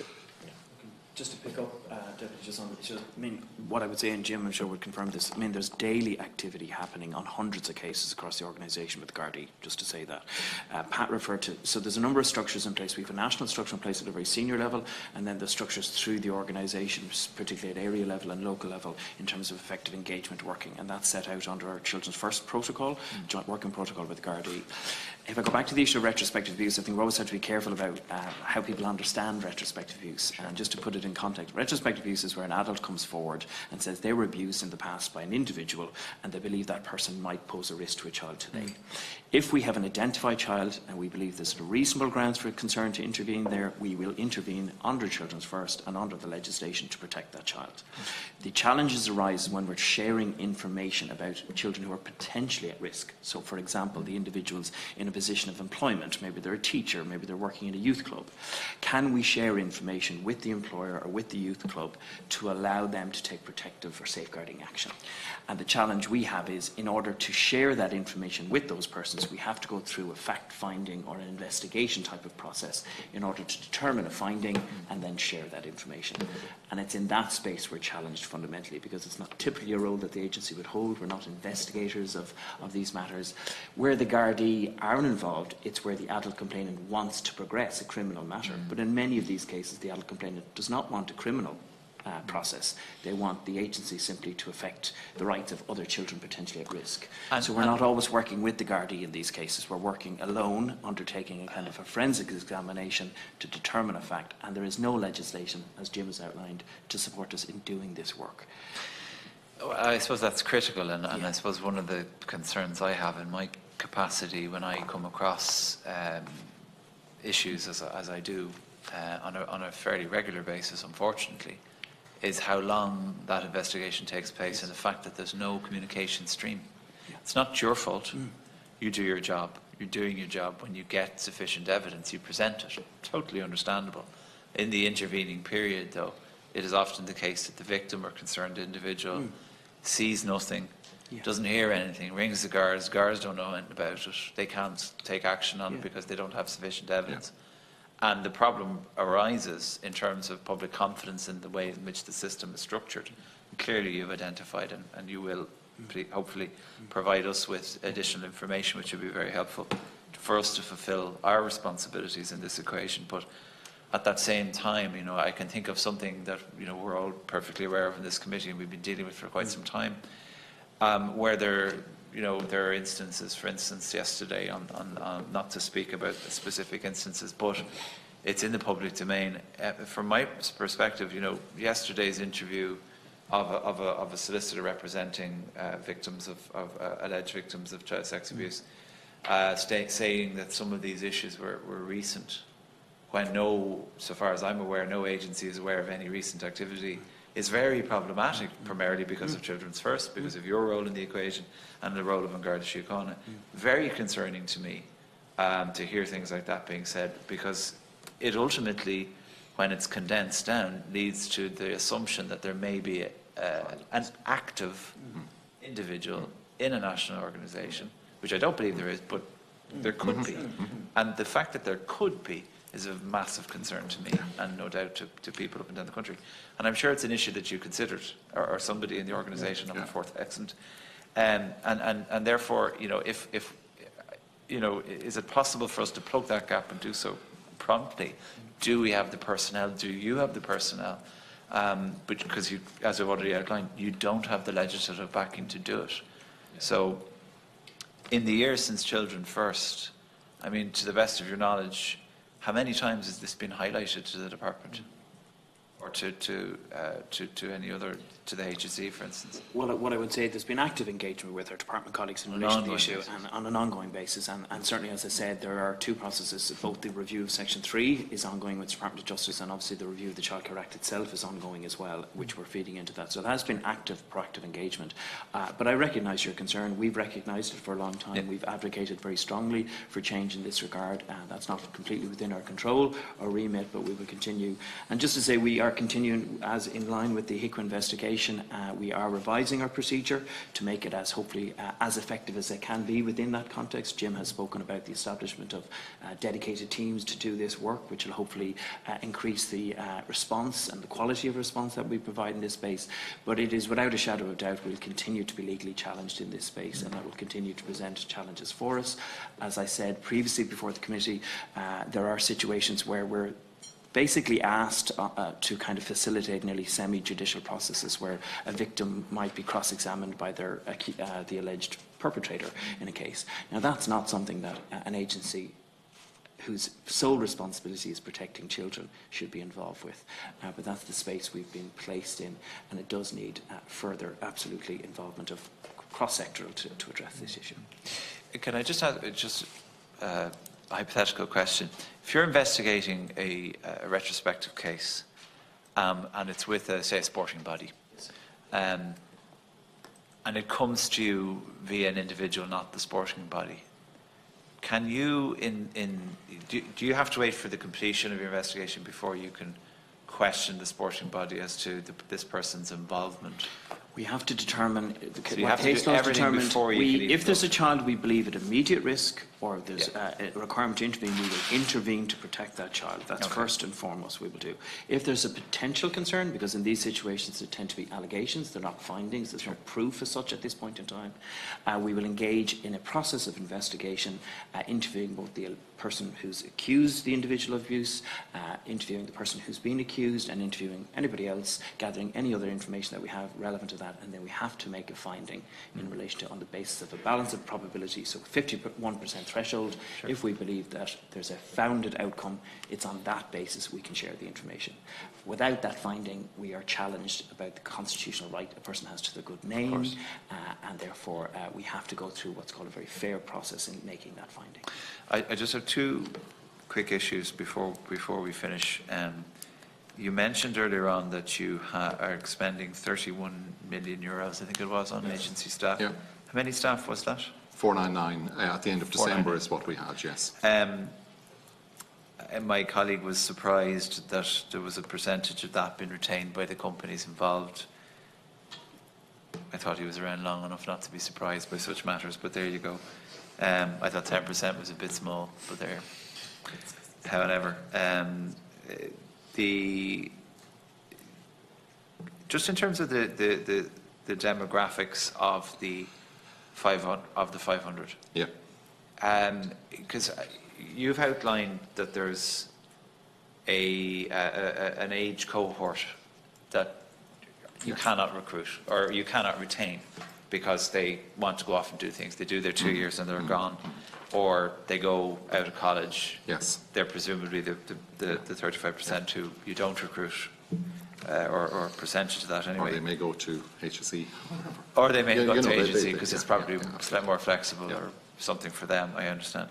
I think, Chair, it's probably important to make the differentiation that the social work activity in the HSE is not under statute. You know, there's no statutory role and responsibility. Are they different pay grades? No, same pay grades, but a different working environment, different client group as well. Okay, yeah. And you know that's important to make that differentiation. Okay. I mean, I under the circumstances, I don't ever envisage a scenario, please tell me, where you won't use agency staff.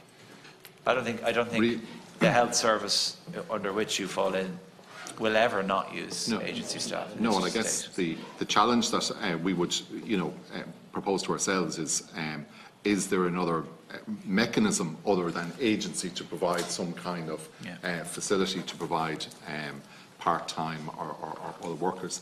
And I suppose the challenge is that's difficult within the public sector employment piece, because obviously rights accrue to somebody after a period of time, even if they're on temporary contracts.